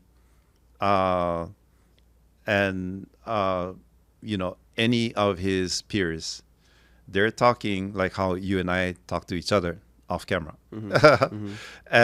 And then when Harry turns to Dumbledore, he has to change the way he talks. He has to talk formal talk. So one of the useful things of having this material in Hawaiian is the reader, who are majority are going to be learners of the language, including the teachers, are learning to switch register on a dime instantly, because it's a valuable skill that native speakers already have. They came from growing up as babies using the language. You get it as you grow up, how to switch, pivot your register. Yeah. When to talk informal, when to talk formal. How to swear, how to, hold your tongue and use political correct words. It's like a form of code switching. Absolutely. Yeah, code switching. So that's what reading this kind of material gives you. So I purposefully, when it's quote time, in the story, I have to switch to broken up language. Okay, so if I'm reading that, how would I know that as will that depend on my level of Hawaiian? Yeah, you have to have a strong foundation already to know. Because when we're reading this in English, you can read that book without stop all the way beginning to end. You didn't have to grab the Webster dictionary. It's not the same experience in Hawaiian. Yeah. So the vast majority, 99% of anybody who grabs these books in Hawaiian has to constantly interrupt the reading by grabbing the Puku'i dictionary and then looking at the translations of those Hawaiian words in English. So Webster is English to English. Puku'i is not Hawaiian to Hawaiian. It's Hawaiian with English translation. So again, it reinforces English. That's why bilingual dictionaries are not as much a source material as monolingual dictionaries are. So Webster dictionary is monolingual language, English to English. Puku'i Elbert dictionary is not monolingual. It's Hawaiian terms with English translations to them, which only reinforces your English thinking. Okay. So if I was reading that in Hawaiian, there would be some words that I don't know, like that are made up, like muggle, right? There's a word that you made up for muggle, and they're like makala. Makala, yeah. Which is transliteration, but there's another term. It'll come to me later. Okay. Yeah. Because when I think makala, I'm like, oh, is that like close to muscles or something? It is also muscle. Yeah. So what's the I guess. That one was straight up. Yeah, that was just English to my iteration makala. there. So it has nothing to do with muscles. But so in this, I created a glossary of terms for this Harry Potter Volume 1, Harry Potter and the Philosopher's Stone. It's at the bottom over here. Hang on. Which you can read. But if you go online to my publisher, shout out to my publisher, Evertype. Michael Everson. He's a one-man outfit, lives in Dundee, Scotland. And his mission is to support lesser-known languages, Hawaiian being one of them. And fantastic guy. We have our contract is directly with J.K. Rowling. We had to go through the goblins of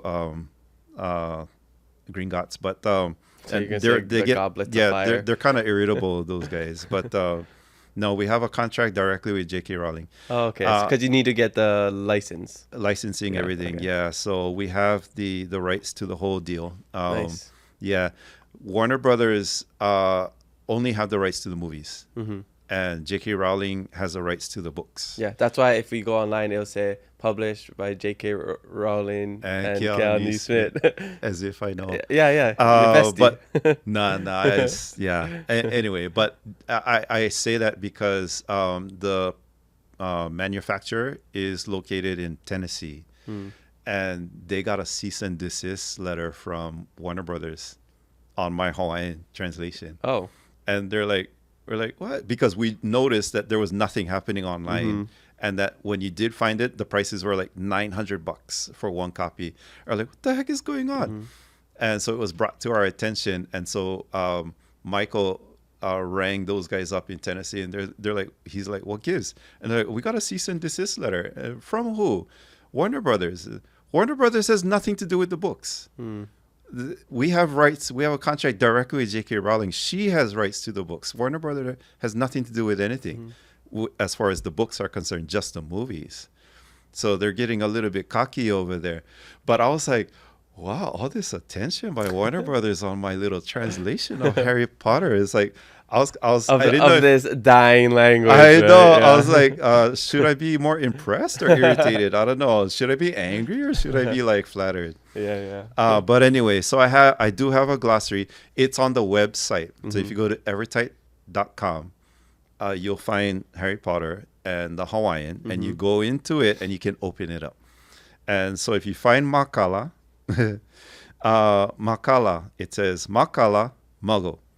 Mai ka olelo pelikania mai, mai ka olelo mai ke kahi, ma, the ma part with a kahako, and then kala, which is, so in magic is old Hawaiian culture. Ana is old Hawaiian culture. Ana often gets a bum rap. People think it's black magic. Yes, there is the black side to it. There's also the positive side to it. There's also a healing side to it. But kala, makala without the kahako, if you look it up, is a term that means to be free of.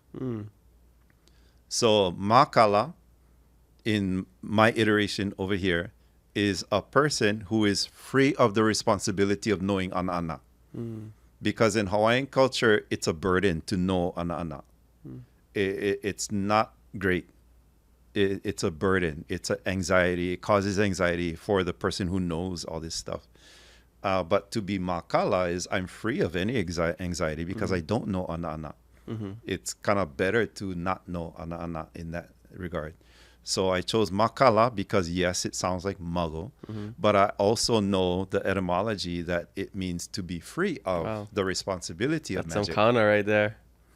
So that's where we go. You want to explore some of these other terms? Yeah. Wait, but I have a question. So, because go. you're explaining the kala and stuff. So, kala kupua. Yeah, kala kupua. There you go. Yeah. So kala is kala kupua. Kupua is a demigod or a magical creature. Any kind of beast or anything mysterious can be. You can call it akua or you can call it kupua. Kala kupua is they can let go. They can release magic on you. Okay. So they can hit you with magic. That's the kala part. Is the release part is kala.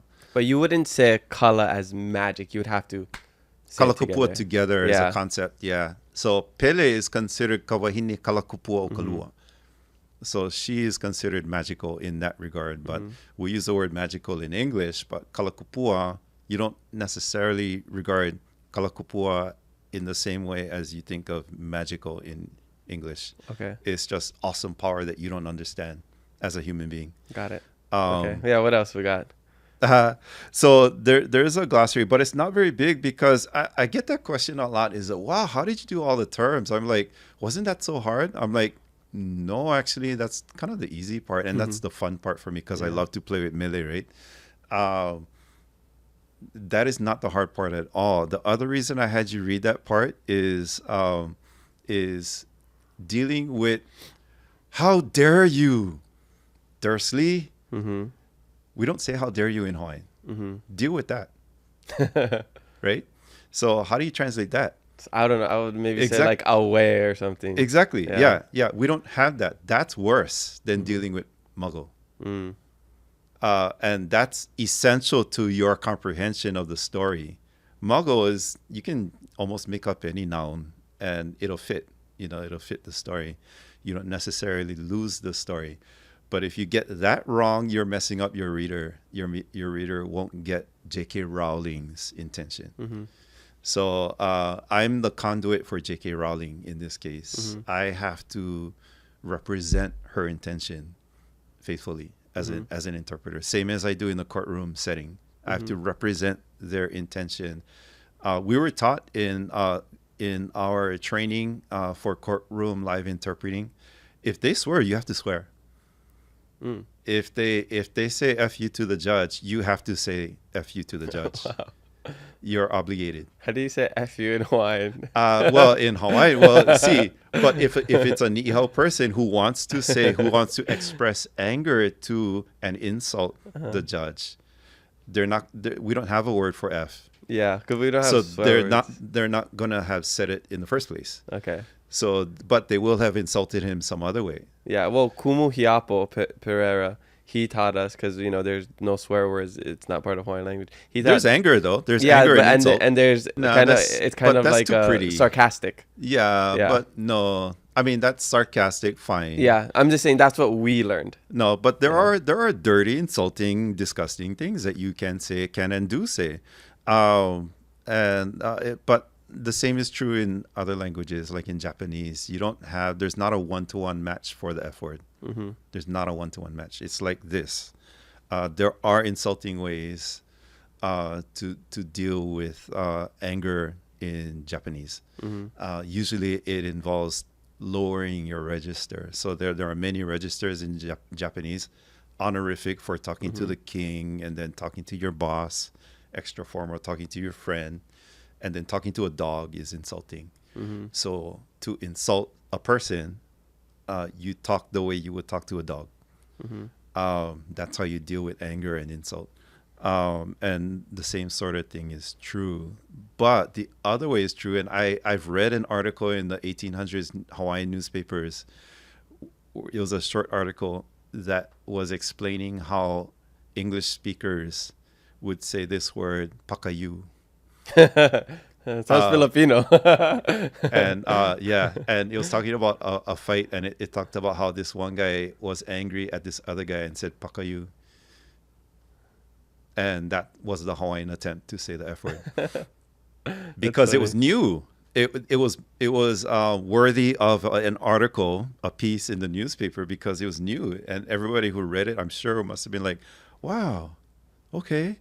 Yeah. It was new information. And then since then till now, we're all native speakers of the F word. So I remember growing up, people would try to say ilio wahine because it's a translation of female dog. Yeah, it doesn't come across. But again, it's just like, it's kind of like I never say it, but it's kind of like how I jokingly say in the beginning, like, he's a hamale. Like, that doesn't. Yeah, exactly. It's funny. It's funny, but it's not correct. It's like I wouldn't say it's not correct. I think funny is correct. Well, I mean, like, in Hawaiian, I wouldn't actually call you like, oh, he hamale oi.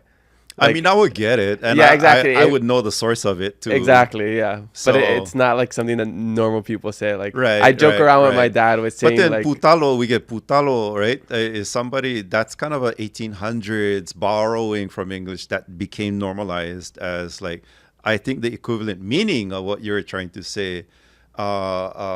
Maybe a native speaker might have said putalo. Putalo is like a bull. oh, okay. This guy a bull. Yeah, which yeah. we do say in pidgin anyway. Yeah. But that's putalo. John Bu Keonipulu is a common way to talk about somebody who thinks he's all that. Okay. So you have to know. In order to do translation, you have to know this I background. know. You have to You're know like this. Keao GPT. Yeah. Oh, that's scary. No, don't. You're gonna make me lose my job if you do that. So I got this other one. Mea make holo holo. Okay. Let me guess. So, mea make holo holo. Okay, I'm just like, sting, make to kill, holo holo to kind of like travel around. So Make it's is like, not to kill. make to want. Like make vai or make. Make to be dead. Oh, sorry. I mean, yeah, ho'omake, but to be dead. Yeah. So Mea make holo holo. So, like the ghost things in Harry Potter. What are they called? In this case, mea make kupapa'u. Yeah, so something you could dead. say Yeah. holo holo. Yeah, dead, like walkers or Zombie. zombie. Yeah, there we go. I love zombies. Yeah. Oh yeah. Yeah, Mea make okay. holo holo. Okay. I can And figure this out. one, I actually, in dealing with the concept of zombies, of course, I ran things through my head, and then I ran it through my Ni'ihau friends. So we actually sat, and I said, how would you describe? And then and it depends. You can say, kupapa'u is a dead body. Kupapa'u, holo holo. It's a dead body, but here it is going holo holo. So it's like, just the thought of that is like kind of scary, spooky. So mea make holo holo, you can say kupapa'u holo holo, and that appears in Harry Potter. You're gonna like this one. It's kind of it's a nane for you. Okay. And think Harry Potter now. Okay. And put your brain in the movie set. Okay. I had a marathon last year. Okay. I gotta remember. And then lo'a ke kinipopo he kinipoina ole. The snow globe stuff, or like the Kinipoina ole. that something to like with memory, like the One trying of to think Harry's what- friends had it. Yeah. Do they look inside of it or something? Or? Kini poina ole. Some mikini. I kind of gave it away earlier before I gave you the story. Yeah. I kind of gave it away. I'm trying to but think you- what movie where they did something like that. But something Okay. with the memories, right? I'll Like- read the Okay. description Okay, of okay, it. He kinipopo aniani akaka he lilo he ula mai kona waiho olu ke puina ka mea nana ia mea I ke kahi mea nui. Ke puina oe ka mea nui loa ke ia mea nana oe I loko. Okay, yeah. So like Ula mai no hoi. Turns red. Yeah. So it's not like the little thing that they look in or something? It's not like a little what is it called? Like the witches have or Yeah, I know what you mean. what is it? I don't even know the English word of it. You're thinking crystal ball. Crystal ball, yeah. Yeah. Yeah. But this was what's Harry's friend's name? Gryffindor. He was kind of the dopey one. Neville was it? Neville. It is Neville. It is Neville. Okay. Kini poina ole. Kini. When you play marbles. Okay. Kini. Kini or could be from kini popo. Kini poina ole. Yeah. So like you never forget. In the storyline, it's called Remember All. Oh, remember all. Which in English, J.K. Rowling invented this word because it sounds like ball. Remember all. It's a ball to remember. So how did it work? I don't remember in the movie. Like what was it? It's a crystal ball, little one though, not a big one. And they just looked into it. Like Looked into it, and yeah. then it was like clouds of red. And when you see that, it's because you forgot something. It's a reminder. It's a remember all. Okay. So I splice kini from kini marbles or kini popo ball. Yeah. Poi na ole. Yeah. So kini popo kini poi na ole. Oh, awesome. Yeah. So that it's was so fun. It was so fun. I can see how you have a good time making these. Yeah, no, Yeah. so I do get a little turtle out of it. But J.K. Rowling did the same thing. Remember ball. Remember all. She did the same sort of thing. So I was kind of following her tact That's awesome. in that, and that was fun. The other one is I found multiple uses for the word naka. Naka. As in I don't know what that is. kanaka. Oh, okay. Kanaka. Haloa naka. Oh, like hello The naka first lau kakalili? kanaka. Haloa naka. Kanaka. I believe that the story of Haloa naka helps to explain the Hawaiian etymology anyway of the word kanaka, which really already existed before. But anyway, here we come. It's a uniquely Hawaiian experience. So you get Leo naka. So it's like that half man, half horse thing? Voila. Yeah. Yeah. What is it why called? did I just speak French? Yeah. And then I also Très bien. did lupo naka. Lupo. Sounds like loophole. Lupo, lupin. Voila. Yeah. There you go again. So lupo is wolf in Hawaii. Oh, okay. So Lupo that's naka. the werewolf. So Leo naka, lupo naka, and I applied the same concept of haloa naka. Yeah, kanaka, haloa naka, lupo naka, Leo naka. And if other creatures come up, I can also use the same. Like a bird or something, like the griffin. Yeah, whatever, it could. or- Yeah. Which Leo Aito. Leo Aito. Aito is ego, yeah. Oh, okay. Aito is ego. Leo Aito is a creature, magical creature that comes up in Prisoner of Azkaban. That's what I was thinking of. Yeah. Yeah. Okay. I want to say Griffith. Yeah. Right. And then anyway, comment on in the comments of what the creature is, and I'll find it. Yeah. Leo Aito. So the elements of each part of the creature help to form the word. So what I decided to do was I don't want to make terms that a native speaker would not guess at and have help in doing, which is absolutely a different concept to how when I was on the lexicon committee We created words, and I objected vehemently to many of the terms that were invented because they broke the rules that we had set for ourselves. So if you look at the introduction of that book, Mamaka Keao, it has the guidelines that we delineated for ourselves and disregarded. We didn't even follow them. And it did come up as a point of contention within our committee from time to time. Yeah, but that doesn't follow no, but it's so elegant. That was a word that got thrown around in our meetings. Yeah, but I like this word. It's so it doesn't even follow the thing. Po'aya pili. It has no reason to exist. It doesn't follow the guidelines that we created. And then there's another one that was, to me, is a total offense to the Hawaiian language, which was inventing prefixes and suffixes, particularly hika. Hika. Has no basis in Hawaiian, no etymology in Polynesian language. Hika hyphen, because you can attach it to something to mean self starter. I don't know any word. Hika. Like, what's a word? Thank goodness, because it's there in the book. I disagreed with it then. I hate it today as well, because that is getting at the syntactic level, like the guts, the operation of the language itself. And that is just an offense, if you ask me. That is not, there was just no. So, yeah, it was invented to do this, which is a feature that previously, and still to today, because I reject it. So it is a feature not of Hawaiian language.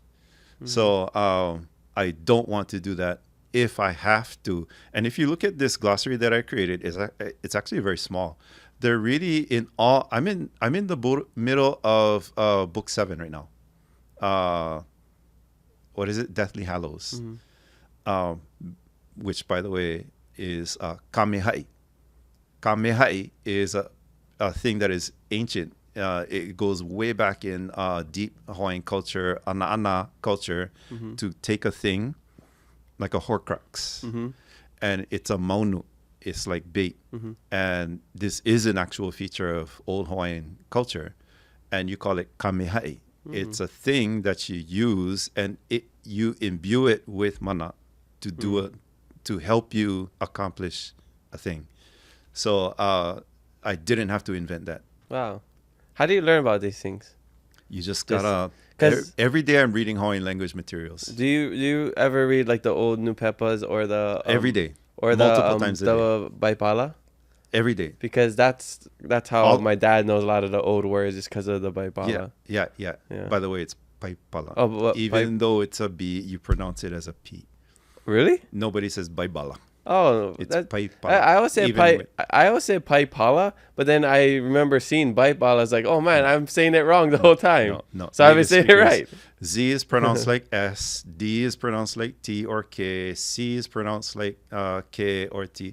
No, you have to know.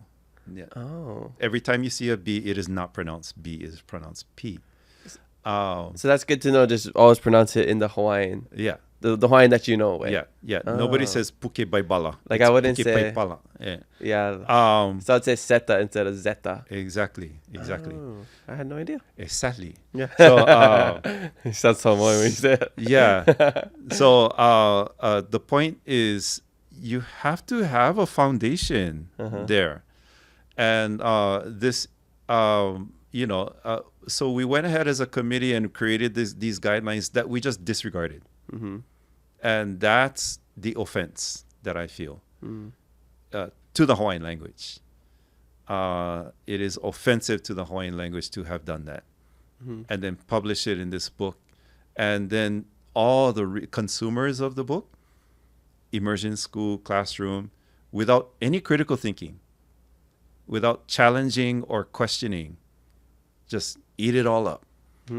Because there's nothing to compare it to. There's nothing to compare it to. They didn't come with a previous experience. And I did. Yeah. I did in classroom. I used to go like this. I used to get irritated. And I'm the student now. Yeah. I was the tuition paying student.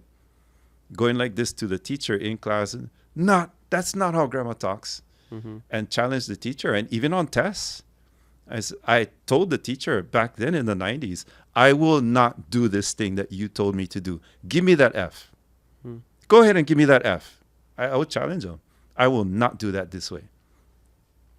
One time we had a class where we were being taught how to pule, how to pray, which I appreciated because I agree that we should learn. There's a structure to prayer. You know what I mean? Oh, this is good because I got to do a prayer in Hawai'i next month. Oh, make it oi. Nakia no ho make it mi ya oi. But anyway, you learn the structure of it. Then we got a test on it. And each of us had to pull it in a circle. Like each of us, okay, now it's your turn to pull it and pull it. Fold our arms, close our eyes. And I was like, I'm not comfortable with being graded for doing one pule. This is me talking to God. You don't give me no grade, A, B, C, D, or whatever. And I protested, like official protest. I said, I will pule in class, and you will not give me a grade. And I was told by the teacher, you're gonna get F then. I was like, give me that F. I see you in the dean's office. Wow. I told him. I already knew how to pule. I had been puling for years in Hawaiian. By then, I was like, you give me any grade, A or F, I will take you to to the administration. I told him. But it was I get it for my fellow students. They were learning how to do it. But even in their case, don't give her a grade at all. Don't give him a grade at all. Let us practice. Fine. You give me a grade for talking to God. I knock you out. You know what I mean? That's offensive. You should be graded on effort, not the actual. It's just practice. We just need practice. That's all. How would you start? So I know there's mahalo ke akua, e ke akua manala, all kinds of different ways, yeah. What is your go-to? My go-to is whatever. My backbone is my native speaker, ohana and friends. That's my backbone. That's my iwi kumo'o. So I pay attention, but I've been, exposed to all of this most of my life, literally most of my life. So I know the tendencies. I know sometimes they'll start with komakumakualani, ekiakua, ekiakua manalani. There are many different things, and then you get the real vigorous auhea o ekiakua. I mean, that is Hama. That is a kahu that stands up and goes like that. They're almost commanding God. Like they're calling in. Yeah. It's Voldemort, you know, it's getting up there all serious. In Tahiti, it's super interesting, in some Protestant churches, the kahu will get up and say, ta'aroa e. Ta'aroa is kanaloa. Meaning Jesus, not ta'aroa, not kanaloa. Literally, but they have appropriated our own Polynesian culture and attached the designation of ta'aroa, which in Tahitian culture is the main kiakua. Yeah. In Hawaiian culture, it's more kane, really. But it would be like beginning a prayer by saying, e kane e, but meaning Jesus. Wow. So they do that in Tahiti. Yeah. And when I go there and I witness it, I always go I'm in pule mode, right? And I always go, yeah. I love that, but that wouldn't happen in the Nihao context at all. Never. Yeah. So when I do my pule next one, should I start it with that?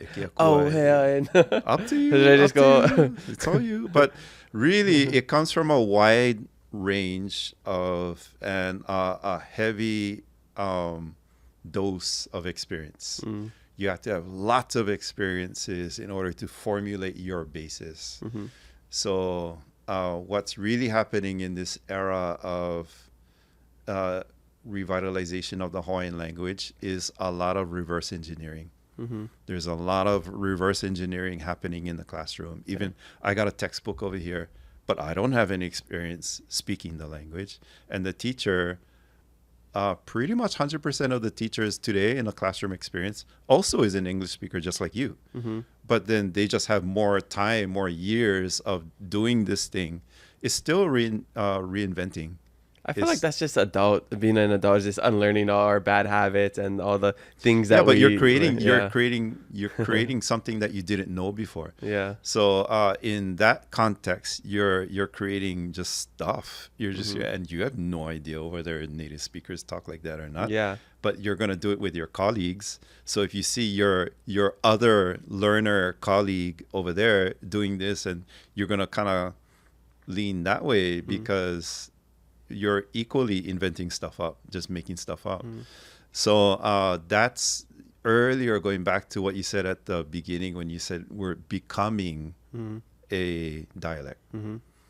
It is just, it's still, piecing Frankenstein style, reverse engineering, and then on top of that, tacking on new stuff like hika and po'ea pili. So it's a total invention exercise. That's why I'm so curious all the time, because like I only know this way.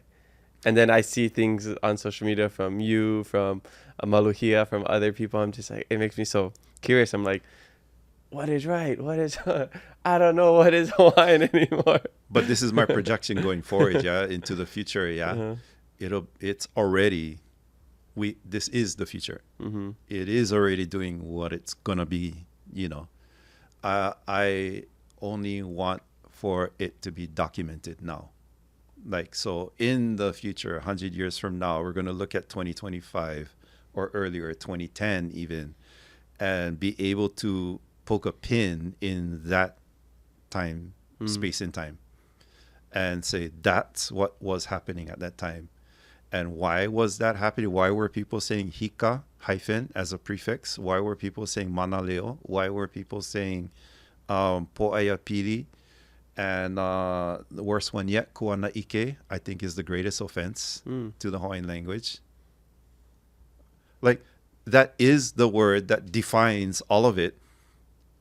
None of it is Hawaiian. When you break the down most ironic thing ever, The only thing that would be is the ike part of it. First of all, even linguistically, that word comes from three words. Ku, Ana, ike. ana with a okina, Okay. and then ike. And then the committee that I was on, that word was created while I was on the committee. I hated it then, hate it now. Ku, where I stand. Ku ana, ko'uku ana, my standing. Ko'uku ana, ike, my standing knowledge. Doesn't even, is senseless. It's senseless. So members of the committee said, well, take out that okina. Why would you take out that okina? That's an essential basic component. It's like breaking down the language to its atom level. And then taking out the okina just because I think it's more elegant this way. Elegant was a word that came up often. Oh, but it's more elegant to say. That's not a justification. And plus, that creating this word kuana ike doesn't even fit the guidelines that I just said we disregarded. And we disregarded it then too for that word. No, native speakers already, and by the way, that word was created, and what is said in the book Mamaka Kaiau is this word means perspective. No, native speakers already have a way of talking about perspective. It's always mako'u au. Mako'u au, from where I stand, from my position, my side of the point of view is this. Could you say ikena? I've never heard that. Oh, okay. It's a word that does make sense. I've never heard that. That sounds more poetical to me. Okay. No, but in common language, we can be arguing or we can be discussing potential concept, right? And members, all native speakers, all Hawaiian speakers will say, oh, ko'u au, which is what this word was intended to serve, was this kuana ike. So perspective for like English, right? so dumb. So the word itself is meaningless because it comes from ke ku ana o ka ike. That's the entire phrase which got massacred in order to create this word. And then the word ana, which ana and ana are not even related to each other. So it's just a false narrative. It was just, And it didn't have any reason to exist in the first place. Okay. So if a word doesn't really make sense, I don't know if this word etymologically. Etymology. E-T-Y. Yeah, etymology. How would I say it? So if it doesn't make sense, etymology, like At how, the etymology. how do I make it into an adverb? What? Like how, if this word doesn't make sense in an Etymological way. Mm. Okay, there. That's what I'm trying to figure out how to Oh, say. got it, got it, I was just adding ly just Got it, so I got didn't have it. to say that whole thing. Yeah. Etymologically. I guess you could do that. So that okay. Anyways, Etymological way. Yeah. so if it doesn't make sense in that type of way, then it probably was created. It was miscreated. It was a waste of time. Okay. And it took hours it was a waste of our day because it took several hours and it's a numbers game. Remember when I was talking about the last time we met, how the alphabet was created? There was a committee of English speakers. The whole lexicon. Our committee was a committee of English speakers raising our hands. And I was on the losing side. So were you the only like native speaker in that? I'm not a native speaker. speaker. I mean, learned from native speakers in that committee? I guess you would consider Larry Kimura. Oh, yeah, because he learned from his group. Yeah, but combination classroom experience, textbook experience, plus that. But he loves doing that. I appreciated, mind you, I appreciated that whole experience. So it was necessary for me in a way, philosophically, to go through that hardship, to go through that struggle, that inner struggle, external struggle, learning to be argumentative. I think early in my life, I was more passive. As I grew up, I became more argumentative. And I accept all of me that way. So, no, but I think that is absolutely offensive. And I think it's taking advantage of people who don't know otherwise. You're taking advantage of these people who came into your classroom not knowing anything. Well, like and then you're feeding them all this bullshit. Yeah. You can edit that. People say pulu keke. Is that right? It's no different than hamale. Okay. And ilio wahine, yeah. It's no different. Okay. But it's offensive to take advantage of people that way. Feeding them this, especially us who are on the committee, who created our own guidelines that we broke ourselves. So I'm brainwashed in a way. But you don't know that. Yeah. And you had no idea. So none of it is your fault. You're not at fault for not having known. It's kind of like how Keao NeSmith, how he talks about... I heard of him, yeah. Yeah. Oh, yes, of course. I just clicked in my brain. What's it called, like Stockholm Syndrome? Yeah, or no, for something? sure. Is this Stockholm Syndrome is different in the sense that it's someone who was kidnapped. That means they had a previous life. Yeah, it was that they are aware of and maybe forgot because they're conditioned variation. otherwise. This one, you're just being fed a line. Like so you don't know you're a captive. Yeah, but that's what a scam is. That's the definition of a scam. You're being fed BS. You're being fed BS, not knowing otherwise. And I've been scammed before online. Yeah, I've been scammed online. Yeah. And I got a PhD, and I still got scammed because I got taken advantage of.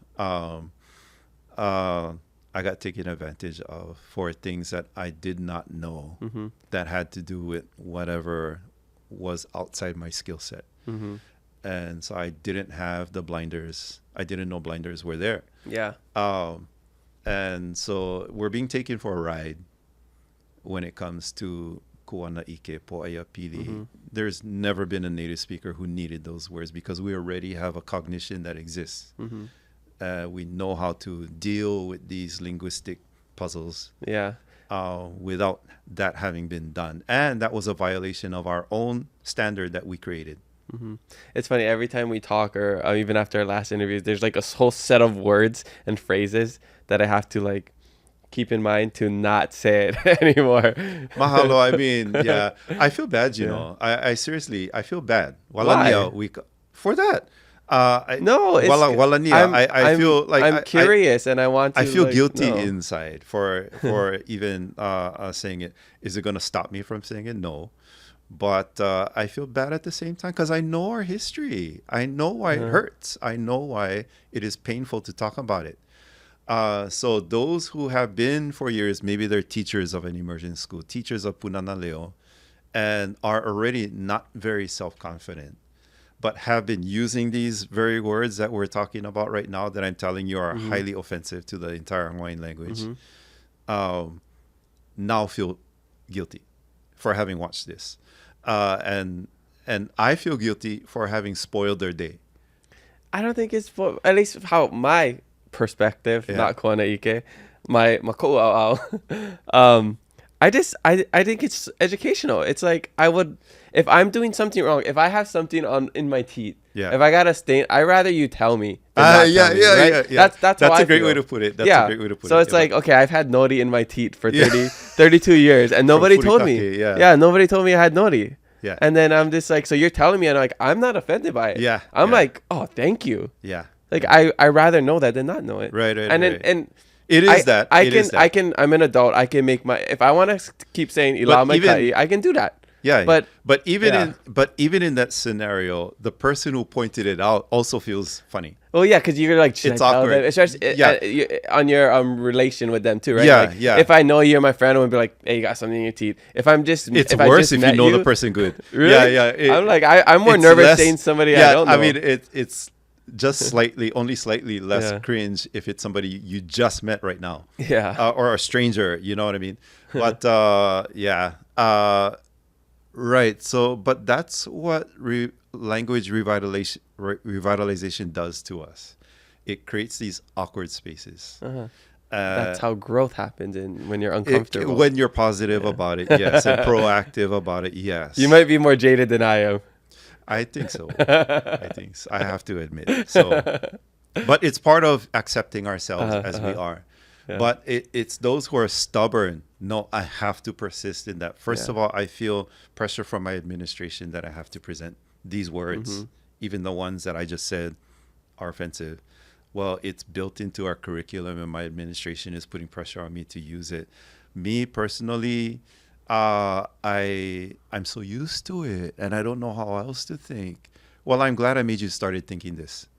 For my part, I'm glad I made you feel troubled inside, because that's the beginning of criticism. That's the beginning of being self-critical. Critical thinking means to become a nuanced person.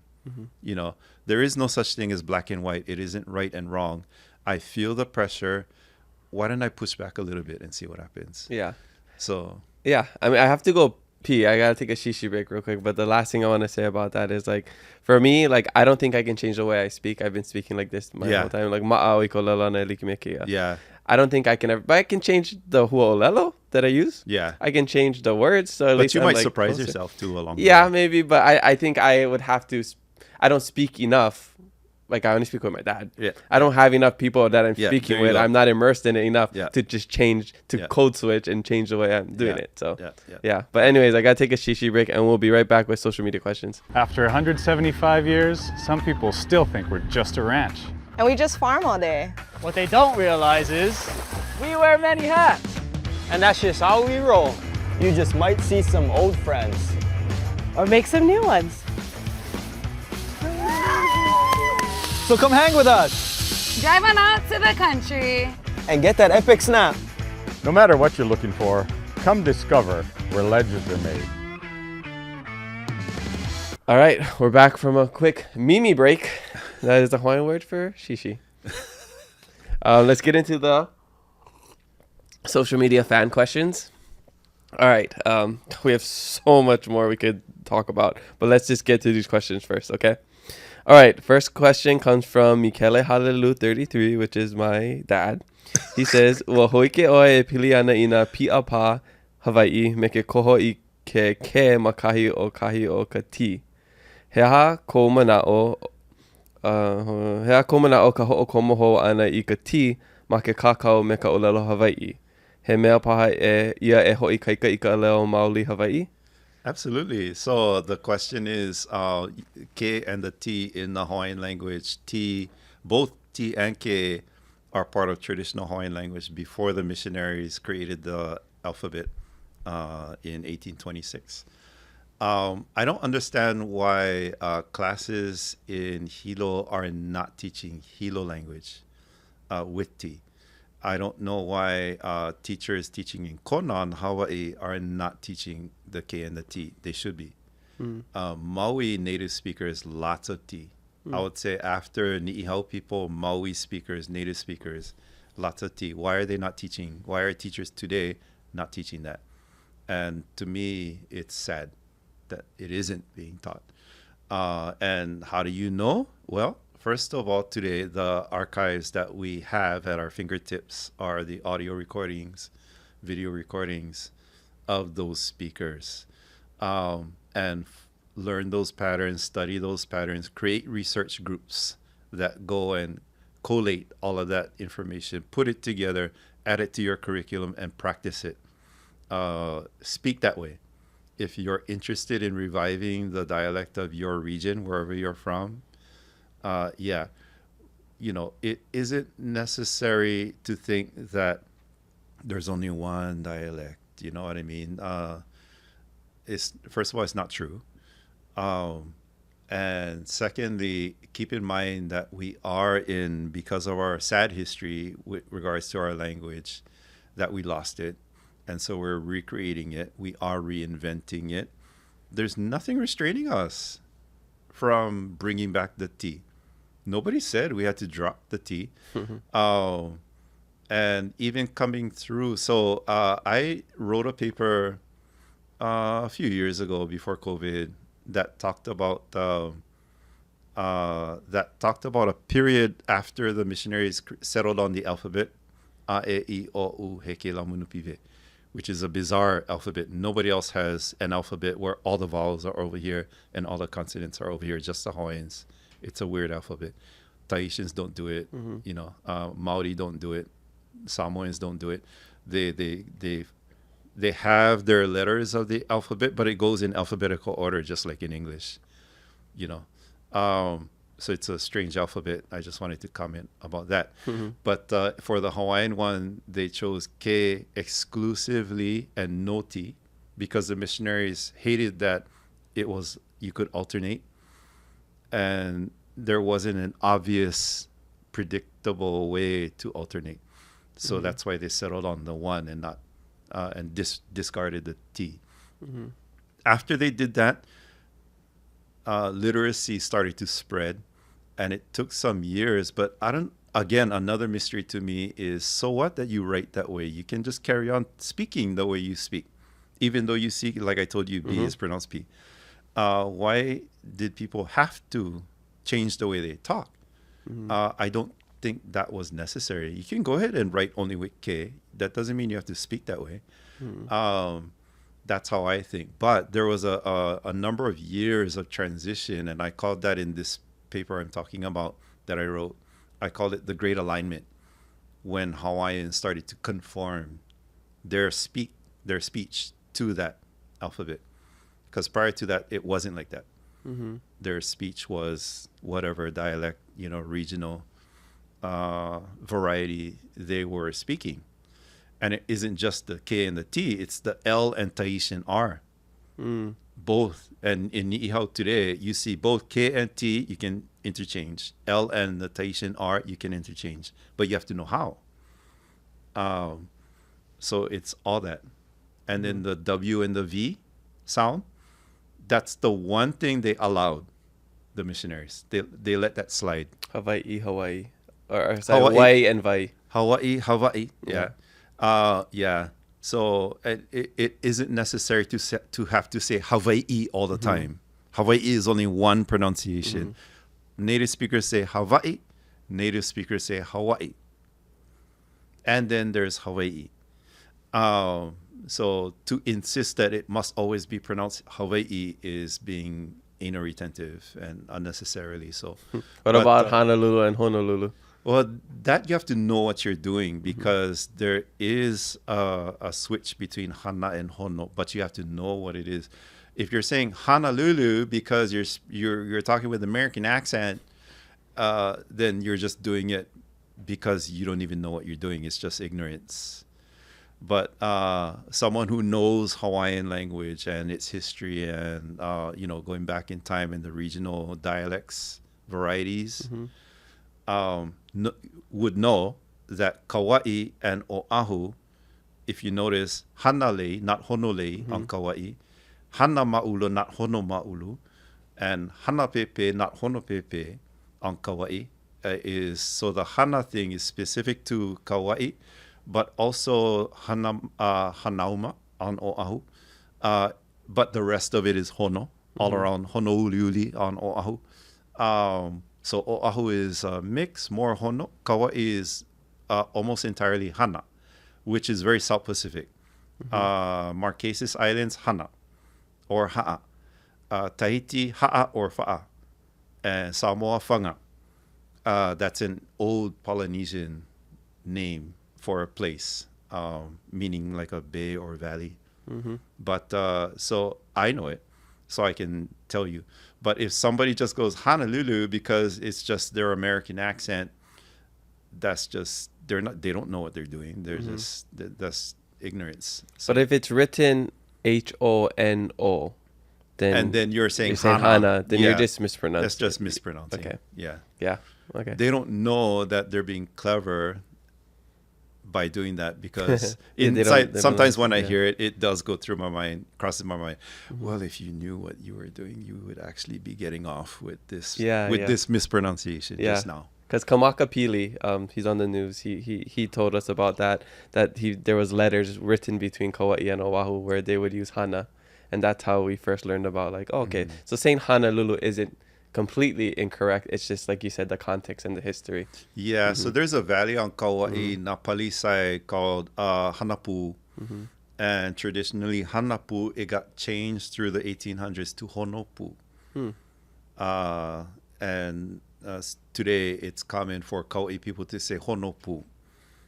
So that seems to be an imposed change. Is it common for Kaua'i people to say it?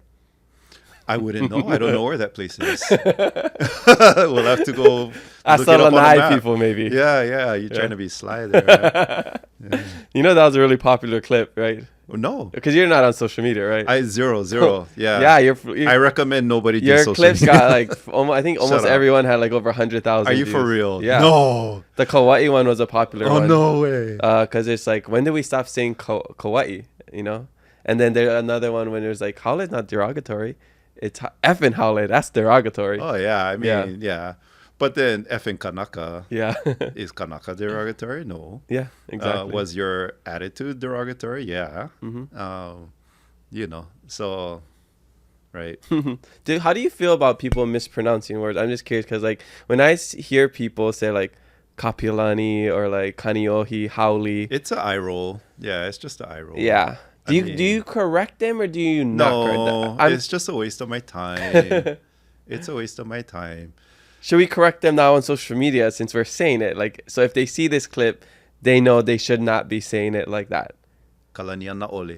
Yeah. Kalaniana ole, folks. What else is Kapi there? olani. Like, yeah. Kane ohe. Kane ohe. Yeah, like not like. Nalo, waima nalo. Mauna lua. Huh? Mauna lua instead of ho'ikai. Got it. Yeah. Ho'ikai, that's from Kaiser, yeah. Yeah, ho'ikai. So, and same for Lanikai, is from Kaiser, same developer back in the 50s. Kauhau. Mauna lua. You're right. There's a bunch of them. Yeah, there's a whole bunch. But Maluhia's been doing a good job. Yeah, I love his videos. I think the tricky one, even for me when I'm speaking fast, is Kamehameha. Yeah, instead of saying Kamehameha. Yeah. Kamehameha. Or Cam. Cam, yeah. Or Kamehameha. Yeah. Or you know what's a really tricky one? We talked about this before, is adding S's to Hawaiian words. Like lays. I mean, I do that too. Exactly, that's what I'm saying. It's a hard one because even earlier in this podcast I said kumus instead of kumu. Well, I mean, there's a lot of guilt generated among people who do hula because somebody got uniki'd. So people who do hula You know, our oh yes, there's uniki is very sacred. It's very, you know, the kind, and then the past tense is uniki with a D. It's hard. I mean, laid, unikid, like, yeah. Yeah, but I mean, we're No, stuck. no, oin. Is That that I've weird never to heard. say? Yeah, you just I, made I'm that. just making it. Don't I'm encourage just, it. Don't encourage it. I'm just trying to throw Don't out encourage examples it. of what Yeah. not to do. Yeah. But no, it's I mean, we're stuck in the middle. So we're stuck in a difficult situation sometimes, and I get it. So I try not to be too pedantic, you know. Yeah, Okay. What does pedantic mean? I don't know what that means. anal retentive. Okay. All right. Next question comes from. I like this question. Patrick Machado Jr. This person says, "Is Duolingo good for learning Olelo Hawaii? No, Is it a good just foundation, better than nothing, or is this you have to have throw everything at your learning. Everything. Duolingo plus what you see on YouTube plus what you see in printed text and here's Hawaiian culture. Native speakers, nothing superior to native speakers. They are the superior resource. So everything that you got over there, and then you hear native speakers say something different, defer to the native speakers. So even after like what you were just talking about, you say, "Oh, I'm trying to correct myself, this and that." Don't even listen to Keao. I'm a second language speaker, but yes, you I know, got it. you know more than me? Oh, whatever. But, you know, defer to the native speakers. And even if you should be able to call me out and call Keao wrong, because it isn't about Keao, it's about the native speakers. Follow them. Stop saying po'aya pili. Stop saying kuana ike. Defer to the native speakers. Think like them, talk like them. Think like them is far more strong than talk like them.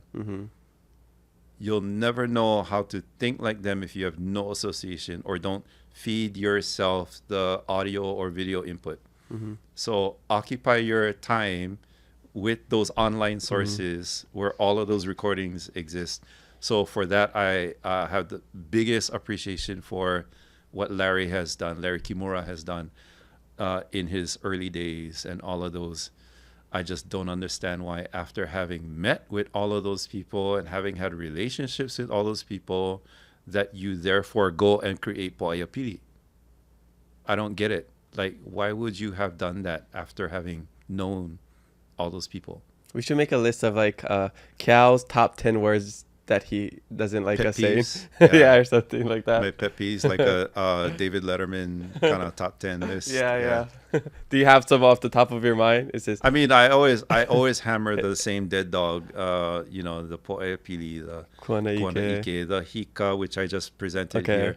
If you want, we can go through the book Mamaka Kayao, and I was there for the Just majority point of out those all of them. meetings where they were approved. Maybe part 3 we'll do that. We'll just have the book Mamaka Kayao and I'll just point out words, be like, yes, no, yes, no. Well, it would be interesting to have a reunion meeting. Maybe you can organize it. Reunion meeting? Oh, with the of other the people? committee members. Oh, like a panel. Those who, Oh, I would love those that. who remain. I've been trying to get Pila, Kawanoi, and they're just busy and they live on, Big Island. Go over so there. You're a Hilo boy too. I guess if you go over there, meet us. Yeah, I would. Yeah. I love Hilo. Yeah. Yeah. I go Well, you can Hilo just anytime. Micah, guys. Yeah. Yeah. Nah. It's That'd easy. be cool. That'd Yeah. be cool. That'd be interesting. Okay, you got me thinking maybe for Mahino Lalo Hawaii in February. Why not? Yeah, why Yeah. not? Right. When's the last time you saw any of them? We had a Zoom call a couple years ago. Conversation. Larry Moore. I've seen Larry quite a bit. Pila in person. There was a chance meeting like last year or 2 years ago, something like that. Yeah. It's I funny bump because into Namaka. I bump into. Oh, yeah. I think Kaua'i. I haven't seen her in a few years. it's crazy because we talk about this saying like these are all like my principals, my teachers, and these are all the people I learned from. And you're Colleagues like for all friends sure. with them. No, but Yeah. I'll say it again. Like those years, like they helped really create the person I am now. Today. So I have to say I have nothing but mahalo. We worked well together. We really did. and Keiki, it's all part of that same crew. Your dad, that was all part of that same crew that really helped create the person that I am today. So I have nothing but mahalo for all of that. Cool. Awesome. All right.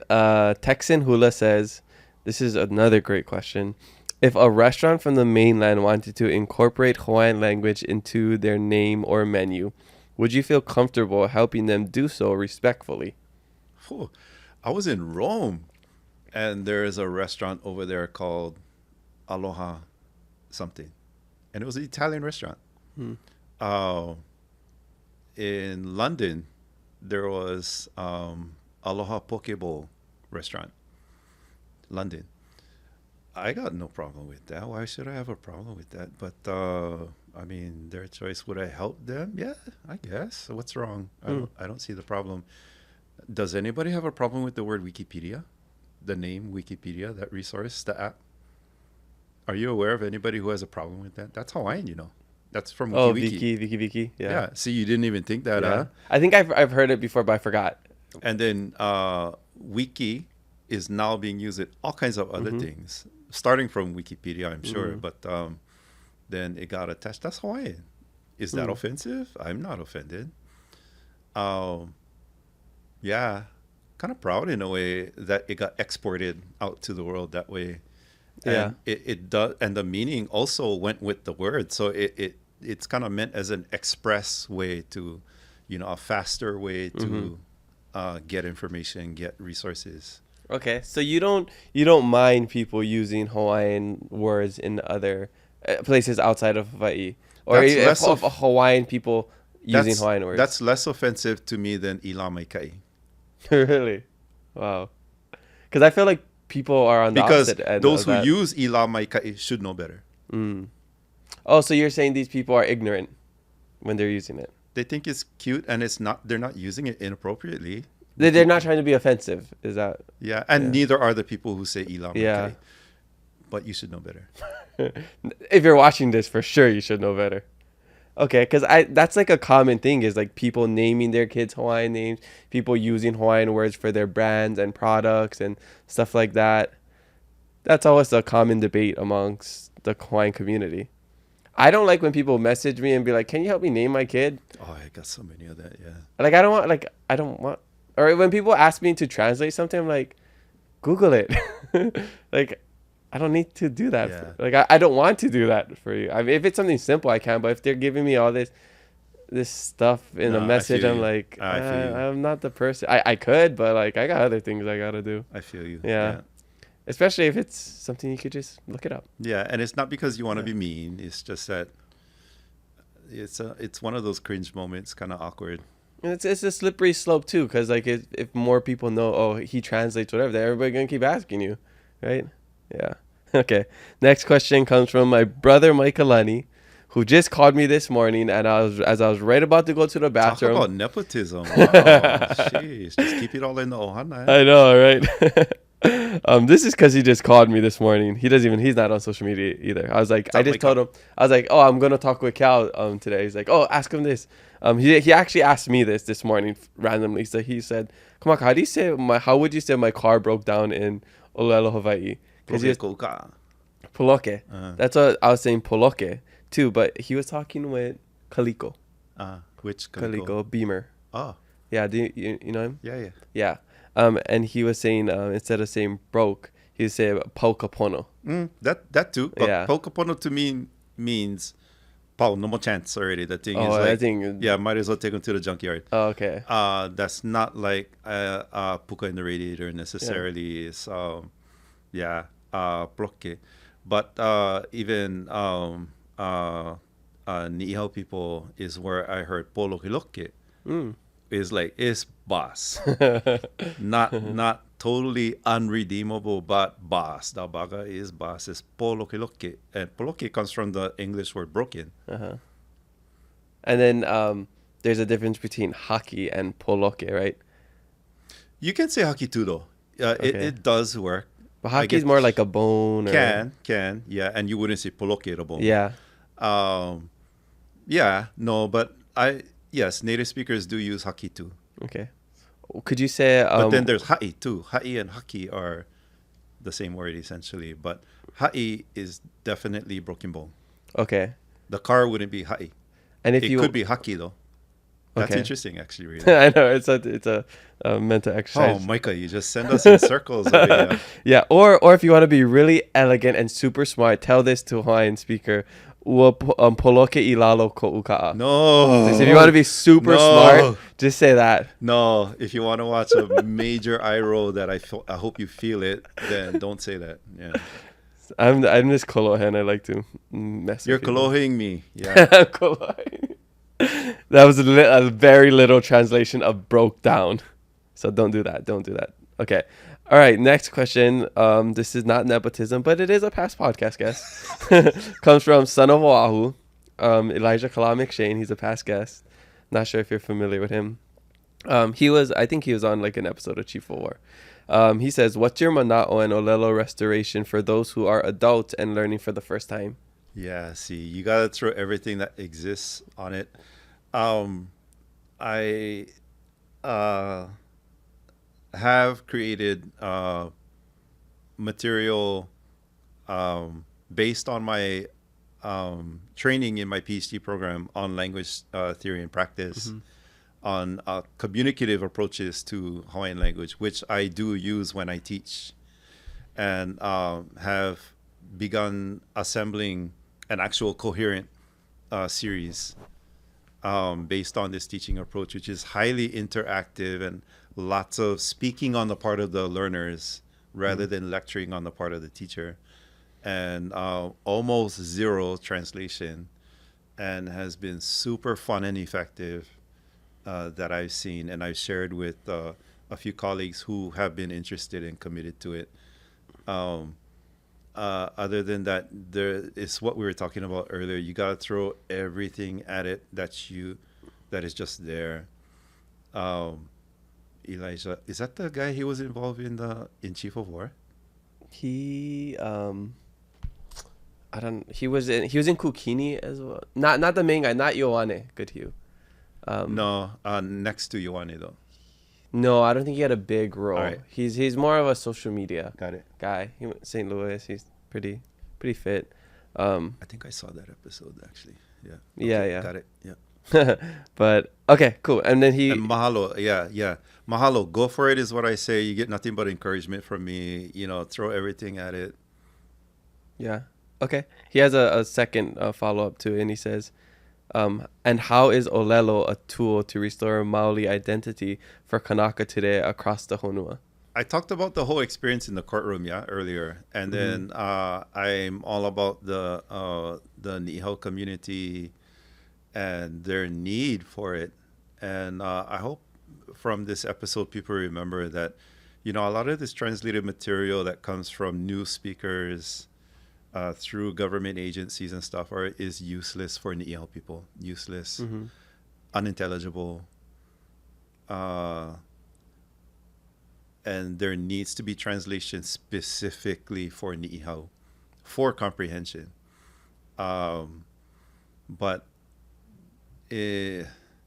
So just because you speak Hawaiian in the broadest sense and the biggest rabbit ears doesn't mean you're nailing it. Just because you're speaking that Hawaiian doesn't mean you're nailing the identity. If you want to be specific about nailing the identity, the Kanaka identity, you need to be more nuanced than to be satisfied with ila maikai. And yes, this is me being judgmental. I own my judgmental. It's critical thinking.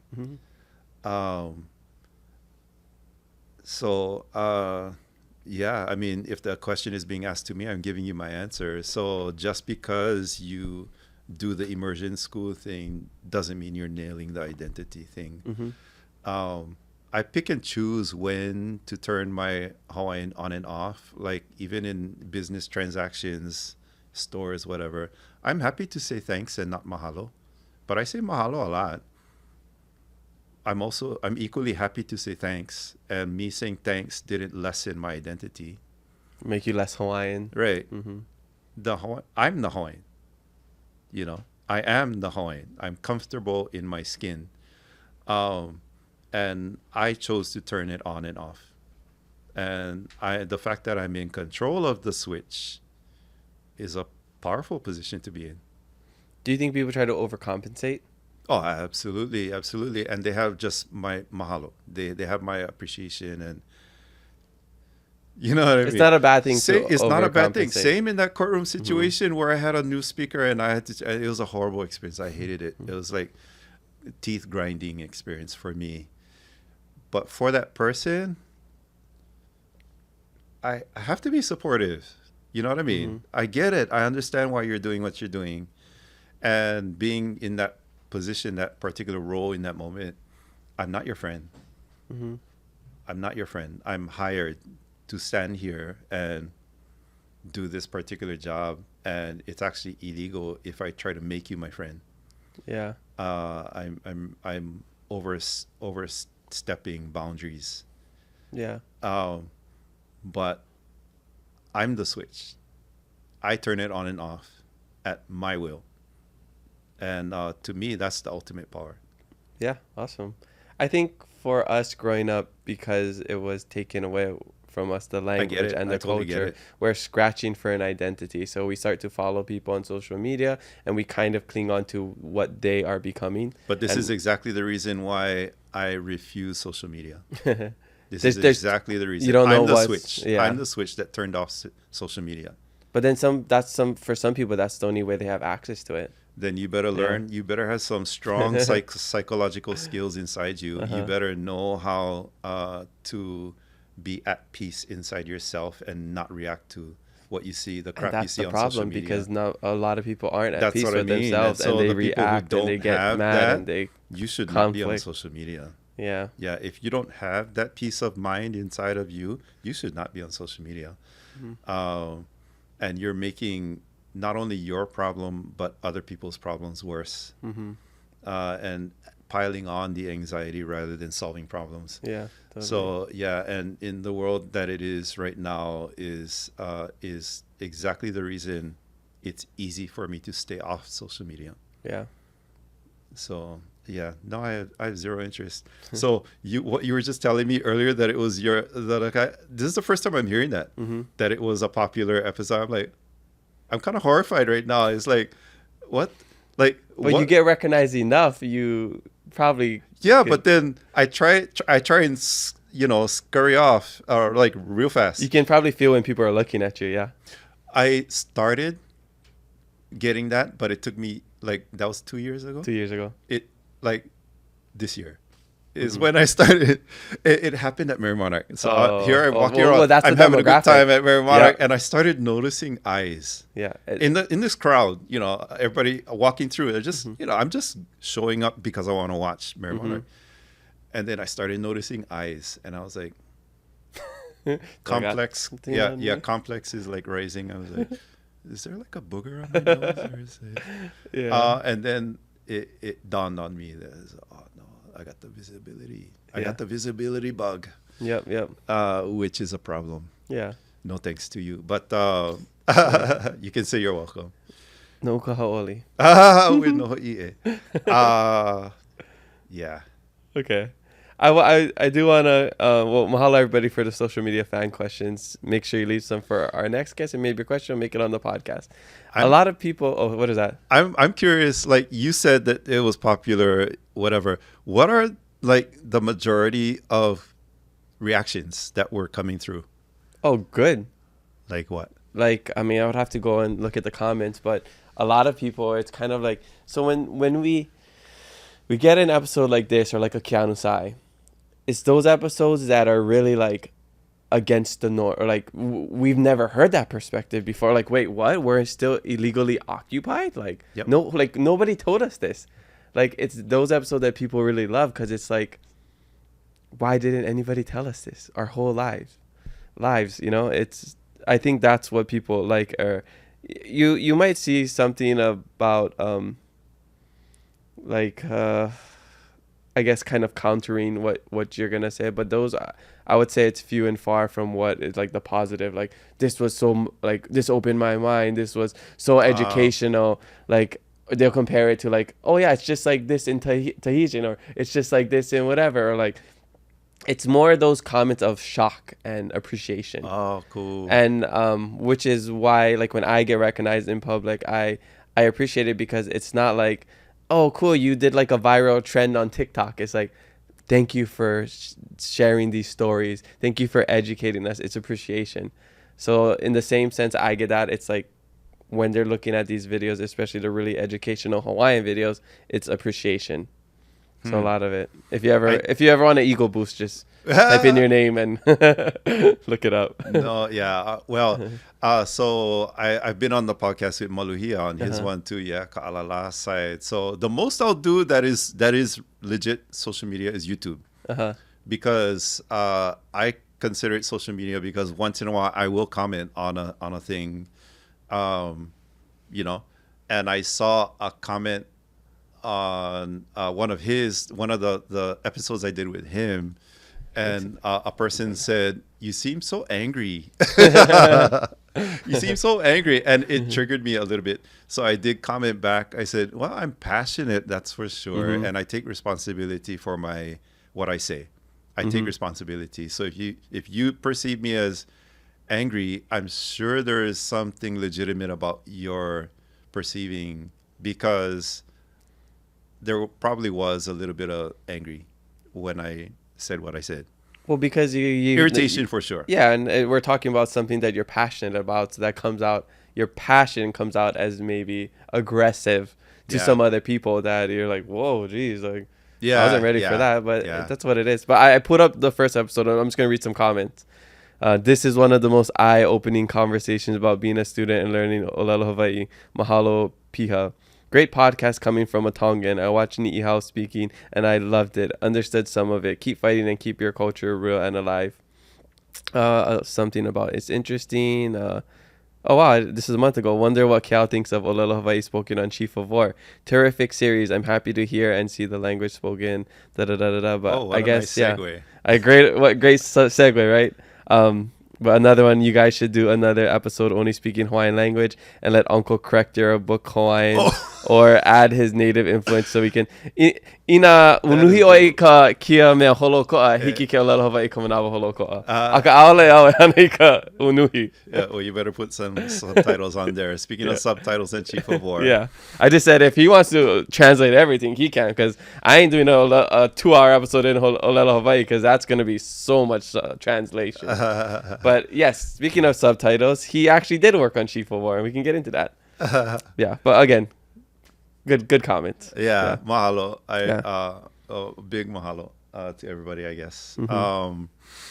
Yes, I worked on Chief of War. I did the subtitles and the captions, which is not the same thing as creating the Hawaiian dialogue that you saw being performed in each episode. That wasn't me. That was the group from Awaiaulu.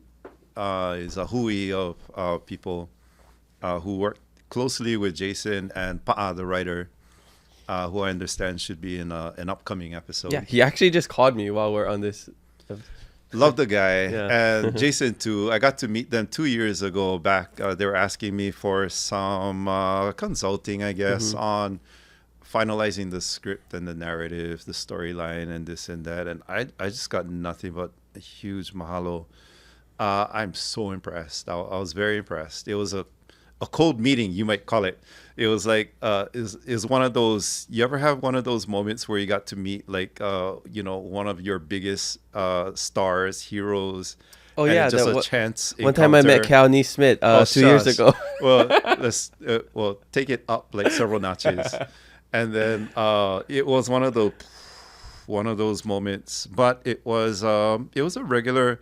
I do freelance consulting. I do freelance research. That's why I told you I'm every single day of my life. My head is in the Hawaiian language newspapers every day, literally, hours. It's a great way to expand your cultural competence. And so I just got a cold call one day 2 years ago, and here I am at Jason Momoa's house over there on North Shore. And we're talking about daytime all the way to past midnight about the storyline and this and that. And so I was so impressed with Pa'a, his writing. Fantastic guy. I was super impressed. Jason too, you know. I was super impressed with his the way he wrapped his brain around the project and what he was trying to accomplish and stuff like that. So awesome. Nothing but appreciation. So at the tail end, after all the episodes, after all the filming was done, then they went through an outside company that does every other movie out there as far as captioning and subtitling. The company contacts me. I had arranged it. And so I did the captioning. The Hawaiian that you saw them performing was created by this other group. That wasn't me. My job, though, was I had to watch every single episode 30 times each. And I had to sit and listen and type out what they were saying. Because if you go into the show, you get the option to select subtitles, Spanish, French, whatever. There's a Hawaiian option. That was me. So if you click on the Hawaiian option and then you see the Hawaiian subtitling, that was me. And then there are moments when the characters switch to English. I translated that into Hawaiian. So you'll see that. The captioning, like in the brackets, they go audience claps. Or, you know, music, or, you know, boom. That was me. And that was fun. Nice. I forgot that you could watch it with captions in Hawaiian. Yeah. But yeah, that's really cool. Yeah. If you guys want to go check out Chief of War, hopefully we get a season 2. I want to try to call Pa'a real quick and see if you answer, and just so I can tell him I'm with you. Tell him I said how's Yeah, it'd be funny if he answers on the podcast. Let's see if he answers. I think I tried this one time calling somebody and they never answered on the podcast. So hopefully this will be the first time it works out. We're calling Pa'a. Oh, hey. Hey, come on, how are you? Good. I'm recording a podcast right now. Like, we're live and we were talking about you. And I saw that I had a missed call. Can I FaceTime you real quick? Oh, shoot. I guess you can. I'm in my car. I want to show you who I'm with. That's why. Okay. This will be the first FaceTime on the Keep It Low podcast. Because we just finished talking about Chief of War.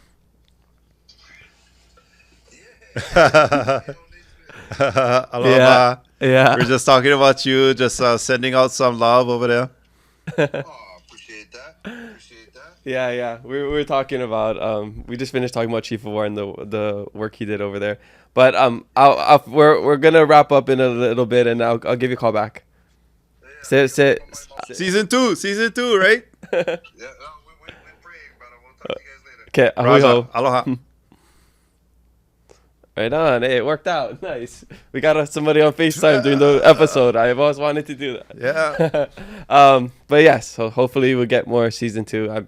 I've been trying to play a dead body in a series coming up, so I'm hoping I can play a dead body in that series. Yeah, hopefully you get a lot of practice between now and then. Yeah. Hard work, you know. Exactly. That's what I hear. Yeah. Okay. All right, so we're coming to the back end. We've already done our other stuff about you've already shared a life hack and everything. Is there anything else you want to share about what you're working on, the Hawaiian language? Let's see. My latest book is Winnie Kapu. Oh, that's funny. Yeah. I love that. Winnie Kapu. Winnie Kapu. Yeah. It just kind of rolls off the tongue. Yeah. Winnie Kapu. Winnie the Pooh. It came out in February this year. Same publisher as The Little Prince, which I did a few years ago. The Little Prince is it's a French story that got translated into English. In French, it's Le Petit Prince. It's the first book that I translated from the original French into Hawaiian. And then they asked me to do it in Pidgin, and I resisted because I was like, nobody does Pidgin. What's wrong with you? You know, and then I did, and it's the funniest project I ever did. The Little Prince in Pidgin, the Small Pitot Prince, and scream laugh while I'm typing, doing the translation. I would like everybody to go buy the Small Pitot Prince and all of my books, please. Where can we get it? Amazon? Start with Neo Hawaiian. Oh, okay. And Best Press. Native books too? Native books. Maile, Love Male Miley. Meyer, yeah. Love Miley. And Dave DeLuca over at Best Press, and on Amazon, online, all the normal online things. So my publisher, Evertype, Michael Everson, big shout out to him. I was just on the phone with him. He's in Scotland. I was on the phone with him yesterday.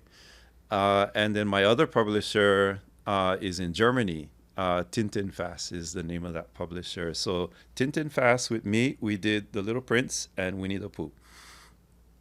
And with Evertype, we did Alice in Wonderland 1 and 2.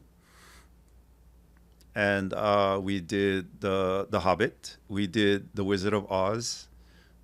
We did Harry Potter #1. And currently, I have already done the translation for Harry Potter 2, 3, 4, 5, and 6. Dang. And I'm in the middle of Harry Potter #7. How long does it take you to do one book? Well, I was kind of like on the treadmill, like on a schedule, the first 1, 2 books. And then I was like, later with schedules after that. So I would just pick it up from time to time. First book was about a month and a half. Wow, that's way faster than I thought. Yeah. Well, J.K. Rowling is much easier to translate than Tolkien, and much easier than Lewis Carroll. Alice in Wonderland. Yeah. They talk that old, British, English, Victorian era is hard. Tolkien's the worst. Like Game of Thrones next. I would love to, really, to be honest. And I've thrown that out there. Really? Thrown that out there as I would love to do Game of Thrones. I would love to do Hunger Games too. Oh, Hunger Games would be cool. I love the books, Hunger Games. Because and the movies. The storylines are very thought provoking. I'm finding a lot of parallels or commonalities in the storyline. It's the hero's arc, Also racial themes too in some of these books. Yeah. I've also been working on this project with the University of Edinburgh, Robert Louis Stevenson's thing, and problematic. And I like the problematic parts. And people have gotten excited about the J.K. Rowling controversies. Okay, let's talk about that in Hawaiian. Try. Right? You want to talk about controversy? Okay. Let's stimulate the conversation and let's do it in Hawaiian. We aren't there yet at that level where we can have the same sort of protest or constructive debate conversation about sensitive things in Hawaii. All in Hawaii. We're not there yet. Yeah.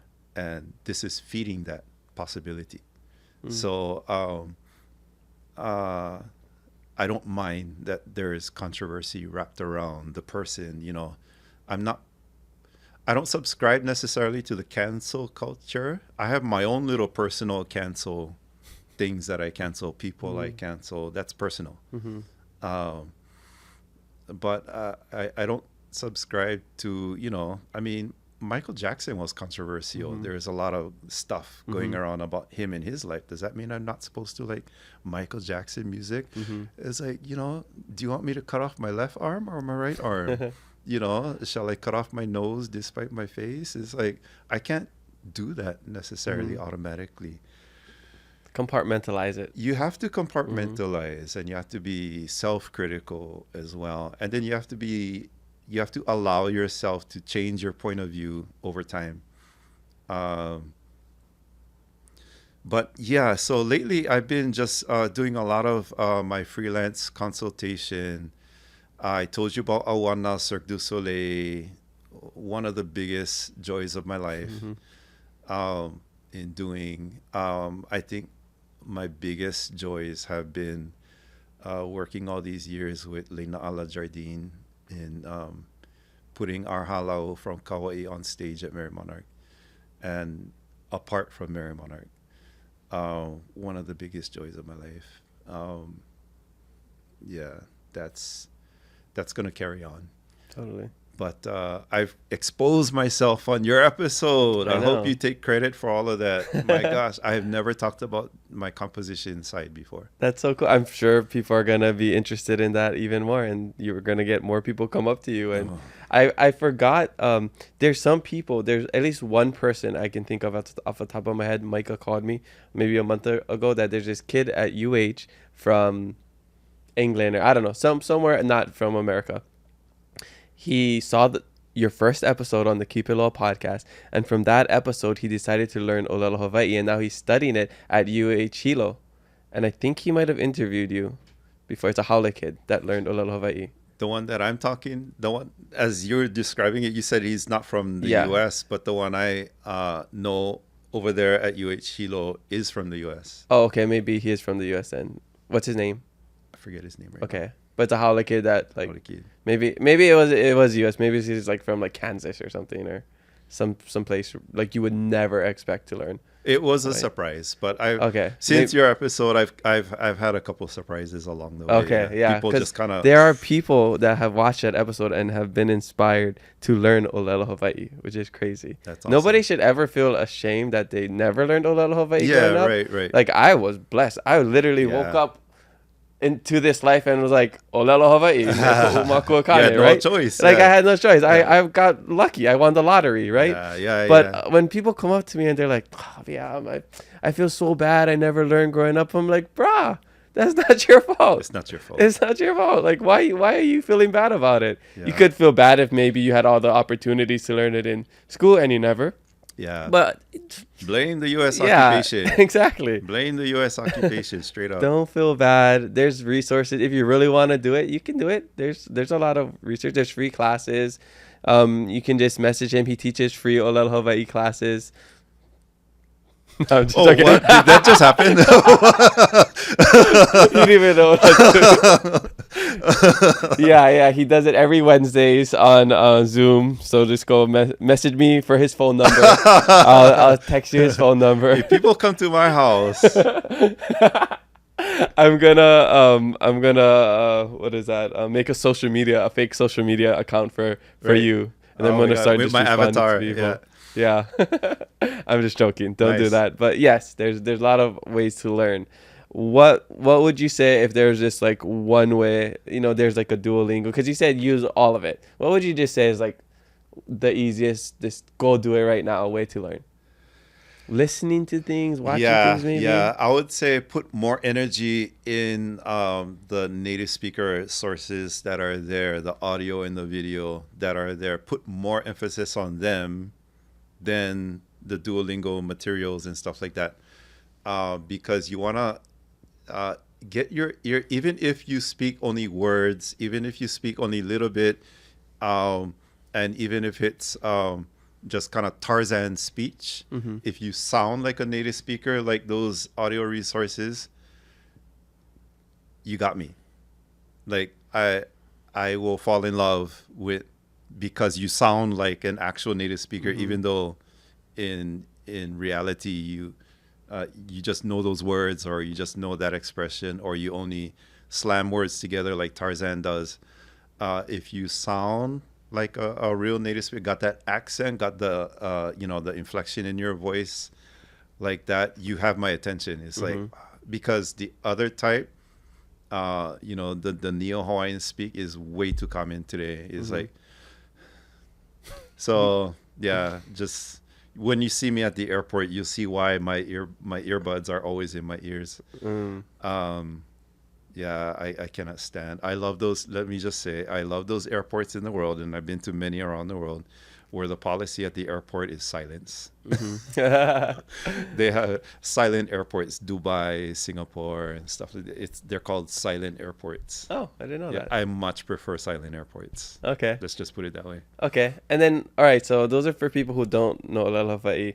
But what about the people that do, like me, that are fluent, but we speak we're speaking the same language, but we're doing it a little differently. You're not there yet. So like what's the advice there? Like, if listen, spend all your vacant hours of the day, spend some time to read a book, but the rest of your hours of the day, listen to those resources, Okay. like what I was just saying. Learn the accent, train your ear for that accent first. Because if you're not hearing it, you're not going to repeat it. Yeah, you got to train your ear for that accent. But develop those, even for the Hawaiian that you do speak right now, if you can speak it convincingly, like a native speaker, realizing you're not, you know what I mean? It does mean that you have moved the dial. Okay. So, ina ke olelo nei kaua like me kia, hea kou manao ma kia ano Kaua'i leo. Ke olelo o like me kia me oi. Miki no e ke wala'au no ka'ua me ke ia. E Oh, like he ano me ke ia. inflection, ke laka inflection, ke la emphasis ma ka me. Ua ole me e like me ke ia. A ole e like me ke ia. Me ke ia. Me ke ia. E No laila e like me kia wa o ma ke kula. Or wa o ke kai ma ke ola. Mapopo no, but a ale me ke naka wala'au, you know, Mo kaka ka wala au a ka aole. A ale me ke la. A ale e like me ke la. Okay. A ale me ke la. Me ke la. Okay, I'm just asking him about like the way I speak, and like we're kind of giving examples. Like I said, like this, elike me ke ia. That's something that I've always said because this is how we learn. He's just saying to say me ke ia instead of all the extra stuff. Elike me ke ia. Yeah, I mean elike me That might ke be a little ia. bit more proper. No, it's just dependent on the situation at hand, like that. Plus, the way you enunciate the vowels are kind of jumbled. Well, I mumble. When I speak, usually I mumble. Yeah. Ke ia, ke ia, ke ia, me ke ia, me ke ia. And me ke ia, me ke ia, me ke ia. Native speakers do add this okina that doesn't necessarily exist Like over the there. la'ua, ka'ua. And I also know of many teachers of Hawaiian language who insist that you must never insert that okina in there. And I get angry when I hear that. I was like, how dare you tell that students not to talk like native speakers? You should be doing the opposite thing. You should be deferring to native speakers, not telling them not to talk like native speakers. Okay, so if in 10 years, we're still connected, we're talking, and I still speak just like this, are you gonna judge me? I judge you now. I don't have to wait 10 years. That's real right there. That's keeping it aloha. It's because of Aloha I'm telling you this right now. Exactly. You get nori in your teeth, you know. You got nori ma ku'olelo. I got some pineki paka. Oh yeah. Furikake a little bit. Yeah, but no. I don't see this. I honestly don't know if it will ever, because even when I speak other languages, like I do change it a little bit. Like if I was speaking Malagasy, like I'd be like kamaka nua naraku, but it's still like it doesn't sound like a local, a native, you know. That's fine. But there are extremely few. I watch a lot of podcasts on YouTube because I do my work online all day long. And so for intelligent noise in the background, I get podcasts going in the back. I watch a lot of philosophy, economics. I avoid politics these days, like the plague. I avoid all politics. But a lot of these people who are talking really smart are from Poland and Germany and China even, but are speaking English extremely, great English with this strong accent. It isn't the accent necessarily that kills it. It's the way you're speaking, like the words you're using and the structure and stuff like that. Yeah, it isn't just because they have this accent, therefore it's less than native speaker. It's less about the accent. You can, if you pile on top of it, now they have since they're speaking American English, then they adopt an American accent as well, then that's icing on the cake, right? That's even better. But if they are speaking this absolutely great English, better than me, in fact, bigger hyperbolic words than me, but with this accent, wow. I mean, that's obviously highly proficient. Well, okay, well, so one thing I'm going to compare it to my time in Madagascar, because we had to learn Malagasy, and then every now and then we had to do a test to see what our level was. You know, intermediate, low, intermediate, medium, intermediate, high, advanced, low, stuff like that. There's some people that they're really good at the accent. Like when they're speaking, they're like, it's like, you're like Malagasy. You sound like a Malagasy. But then they could just kind of be like, their grammar isn't the best. That's me and my French. Okay. Yeah, because my French But you sound really great. Yeah. And it could be somebody, I would say I'm more a hybrid, but there could be some people who are like, really like, they don't sound great. Like, yeah. So I speak French but with a the Tahitian grammar's accent. perfect. Yeah. And when I'm in Tahiti, I'm interacting and stuff. Tahitians think I'm Tahitian until something slips in the way I say, and then suddenly they go. And then maybe at a certain point, I'll let the cat out of the bag and say, actually, I'm Hawaiian. I'm from Hawaii. So it would almost be like how I was saying Elikimekia. That would be a that's situation a marker like right that. there that you're not a native speaker. Okay.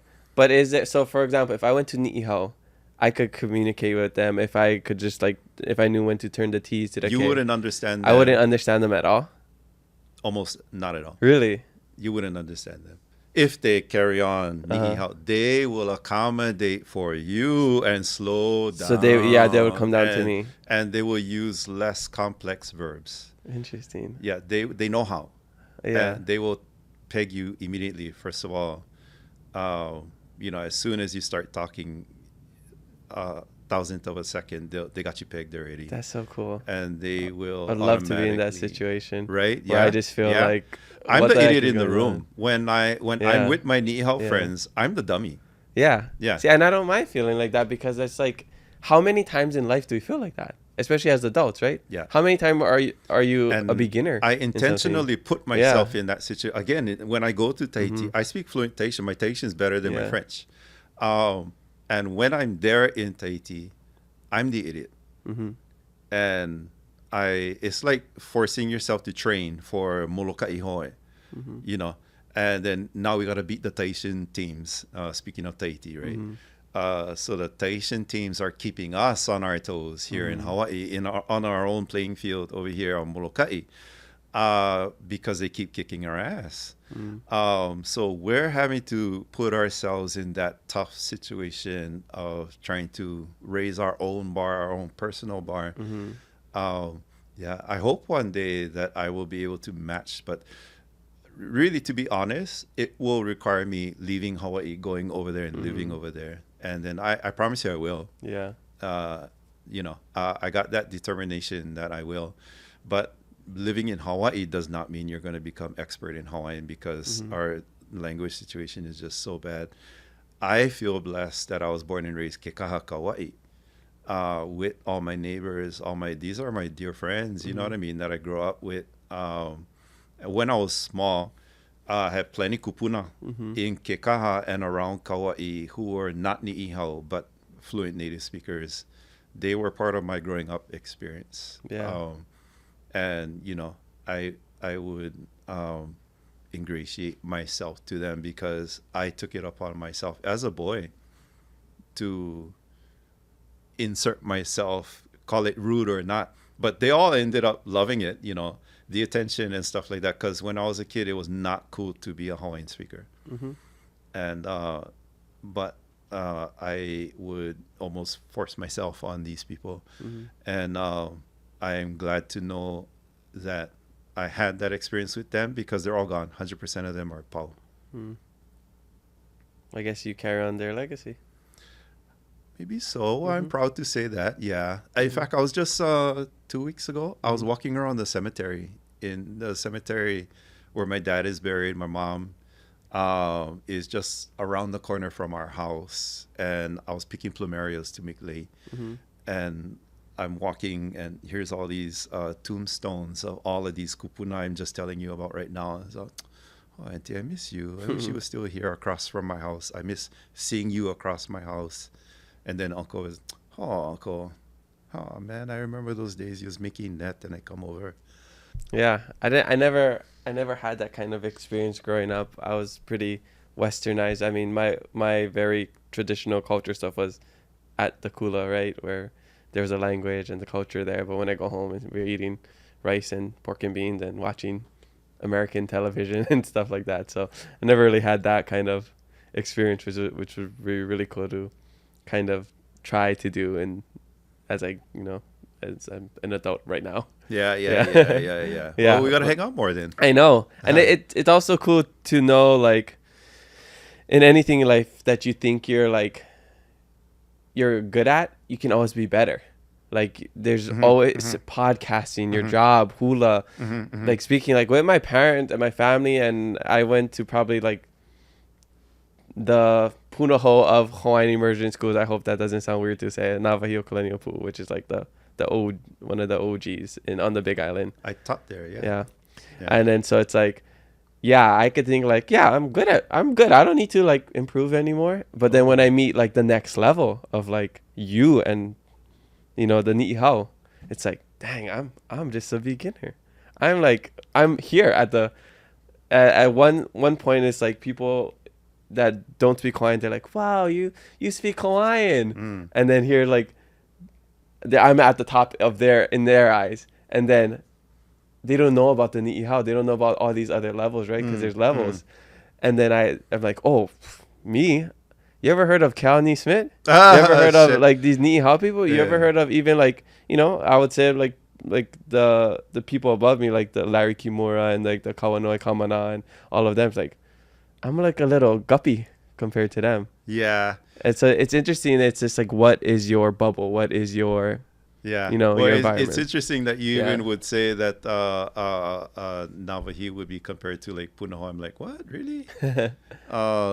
There are strengths across you know what the strength is that we got is our i'ini, our desire, which is common. We have that in common, and we match each other that way. We match each other with this. Yeah, but I have this determination. I have this. We have to do this. That's one thing that you will find in common no matter where you are. Hilo, Kona, Maui, Moloka'i, Lanai, all the way to Ni'ihau. But it's different for the Ni'ihau community. They had never lost it. And so it's not because I didn't know it before, therefore, come on, gang, let's do this. They're already like, we already got it. But we have so much aloha for what we already have, and applause. They applaud the rest of us who are trying to pick it up. They applaud the rest of us for our efforts. Yeah, or anybody speaking Hawaiian. Yeah, more the merrier. That's how I feel. But there must be boundaries. So people who are not of the Ni'ihau community should not seek to impose their political views on them. Yeah. And think that they should somehow administer or rule over the development of Ni'ihau language. That needs to be reserved just for the Ni'ihau community. And actually there will be coming up some legislation coming up in the state legislature to support the Ni'ihau language. We need your support, everyone. Yeah. To support the Ni'ihau community in for such things as uniquely Ni'ihau translations, uniquely Ni'ihau interpreters, and the development of the infrastructure to support all that. And I mentioned this too because there's been some noise on the part of the new speakers who think that there shouldn't be a separation, that everyone should be accepting all mamakakaya words. Like a universally accepted way of speaking. And that is just maha'oi. That is rude and inappropriate to think that somehow new speakers should have that right to impose that point of view on the Ni'ihau community. No. It should always have been the other way around. However, Ni'ihau people are not inclined to impose themselves on anyone. So all that's being asked is that their unique language be supported by government, by legislation and policy, and that everyone else should also be supported. There's never been a time Ni'ihau community members have asked to only support Ni'ihau and not the development of immersion schools and this and that.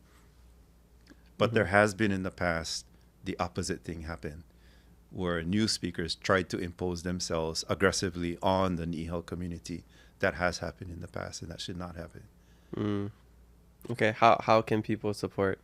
When start writing letters, email, speak to on the phone or in person to your own representatives, your own senators, and say, please help the Nihao community preserve their own language in the way they specify. Okay. Yeah. Okay, cool. I feel like if I ever tried to speak like them, I almost would feel like a wannabe. You know, it's like if I was saying, but you're not. like, I'm like, I don't speak like that. That's not me. Katope. I'm telling Katope? you. Katope. Oh. Inu ga tope. See, like, I was just trying to guess, but I feel weird talking like that because like I that's just not how educated you. But isn't that don't think that's weird? Like if I No. just start suddenly speaking like that? Remember, I'm not Nihao. And I do speak Nihao. Okay. I'm a courtroom interpreter. Yeah. And I speak Nihao to them. And they speak Nihao to me. Yeah. Maybe we just need to hang out one day. You got to tell me how to say a certain thing. Just saying. Because I can mimic things, but if I'm just speaking like this and like how we were talking, like, I'll pilal or whatever you tell me. Yeah, yeah. And I'll be like, okay, so this is how you do it. Yeah. 'Cause- Yeah. Yeah. I think that probably would be the change. Yeah. Okay. So Interesting. get over yourself. Yeah. I guess it's the same thing when people are like they're ashamed to try to speak a language because they're just learning, and it's almost like I'm already like I know Hawaiian, but then the next level is like trying to change the way I speak Hawaiian. With you, I feel like them trying to just speak regular Hawaiian with me. And again, me with Nihao. yeah. See, I mean, again, this just shows people that there's just we Yeah. all have the same insecurities. We all have and the I do, same worries. Yeah. I tweak myself Yeah. accordingly. Uh-huh. I do. Like even when you speak with me, you change it the way you speak. With you, no, not necessarily. I haven't noticed it anyway. I'm just asking. I haven't. I mean, I can understand you because yeah. I happen to be of the opinion, no matter where I am in Tahiti, whether it's speaking Tahitian or speaking French, I lived in New Zealand. I understand Maori pretty well. Oh, okay. I can't speak it. I did one time. We got drunk. And then it started to roll off the tongue. But that was while I was living over there. I was among friends. I felt very safe, very comfortable. And they were carrying on in Maori. While I was living there, I came to understand really well. So I can, to more than 50%, I understand what's being spoken in Maori.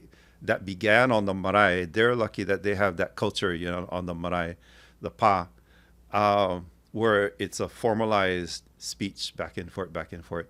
They insisted I only speak Hawaiian when I do, but they would speak in Maori. And my ear got used to hearing Maori and understanding what they were saying. And I got in the habit of, because I've done it so many times, I got in the habit of repeating back to them what they just their speech that they just presented in Maori. I would repeat back to them in Hawaiian and then tack on, add on to it, and I could tell that they were getting it because they were like, like their reaction was like, this guy understood what I said. Yeah, and it really took off. But I hung out with Maori all the time. And I have some family there too. And that's how it kind of blossomed for me. So I go out of my way to insert myself in those situations and make myself uncomfortable because I look at it as it's like a rope ladder was presented to me, dropped down for me to grab on. And then I'll grab, I don't know where it's coming from, and I just grab on and I keep going. So I look at these are stressful moments, uncomfortable moments. So I've kind of learned over the years to allow myself to feel that uncomfortable thing. My problem, though, is I forget often that that's me, but that's not necessarily this other person. That may be me. And then I forget that when I give somebody a hard time, that I could be causing harm. When in my case, if I'm in that position, I go, instead of get all offended and and crumble. Yeah. Well, the good thing about me is I don't get offended, and I like the hard truth. Yeah. So if whenever we hang out and you gotta tell me something, just say, this yeah, but gives it's me junk shit, if yeah. I keep doing that. If like, too much is too much. Yeah, I mean, we like right before the podcast, we were only speaking Hawaiian for like a long time, minutes, and you yeah. never corrected me once. Don't Yeah. have to. Yeah. Yeah. So yeah, Yeah. that's cool. Mahalo nui. Yeah, mahalo ya oi. Is there anything else you want to share before we wrap up? No, mahalo. I'll Yeah. probably regret this later, but yeah, mahalo nui. No, you won't regret anything. No, I hope you guys enjoyed the episode. We'll wrap it up like how we usually wrap it up. Check out my book, Keep It Aloha. That's not how we wrap it up, but check it out. Check out the book. All right, I just want to say mahalo, Keao, for joining us on the Keep It Aloha podcast. Spread love, be kind to one another, and mahalo for listening to us today. We have new episodes every Thursday, so make sure you follow us and leave a review. I'm your host, Kamaka, and remember to always keep it aloha.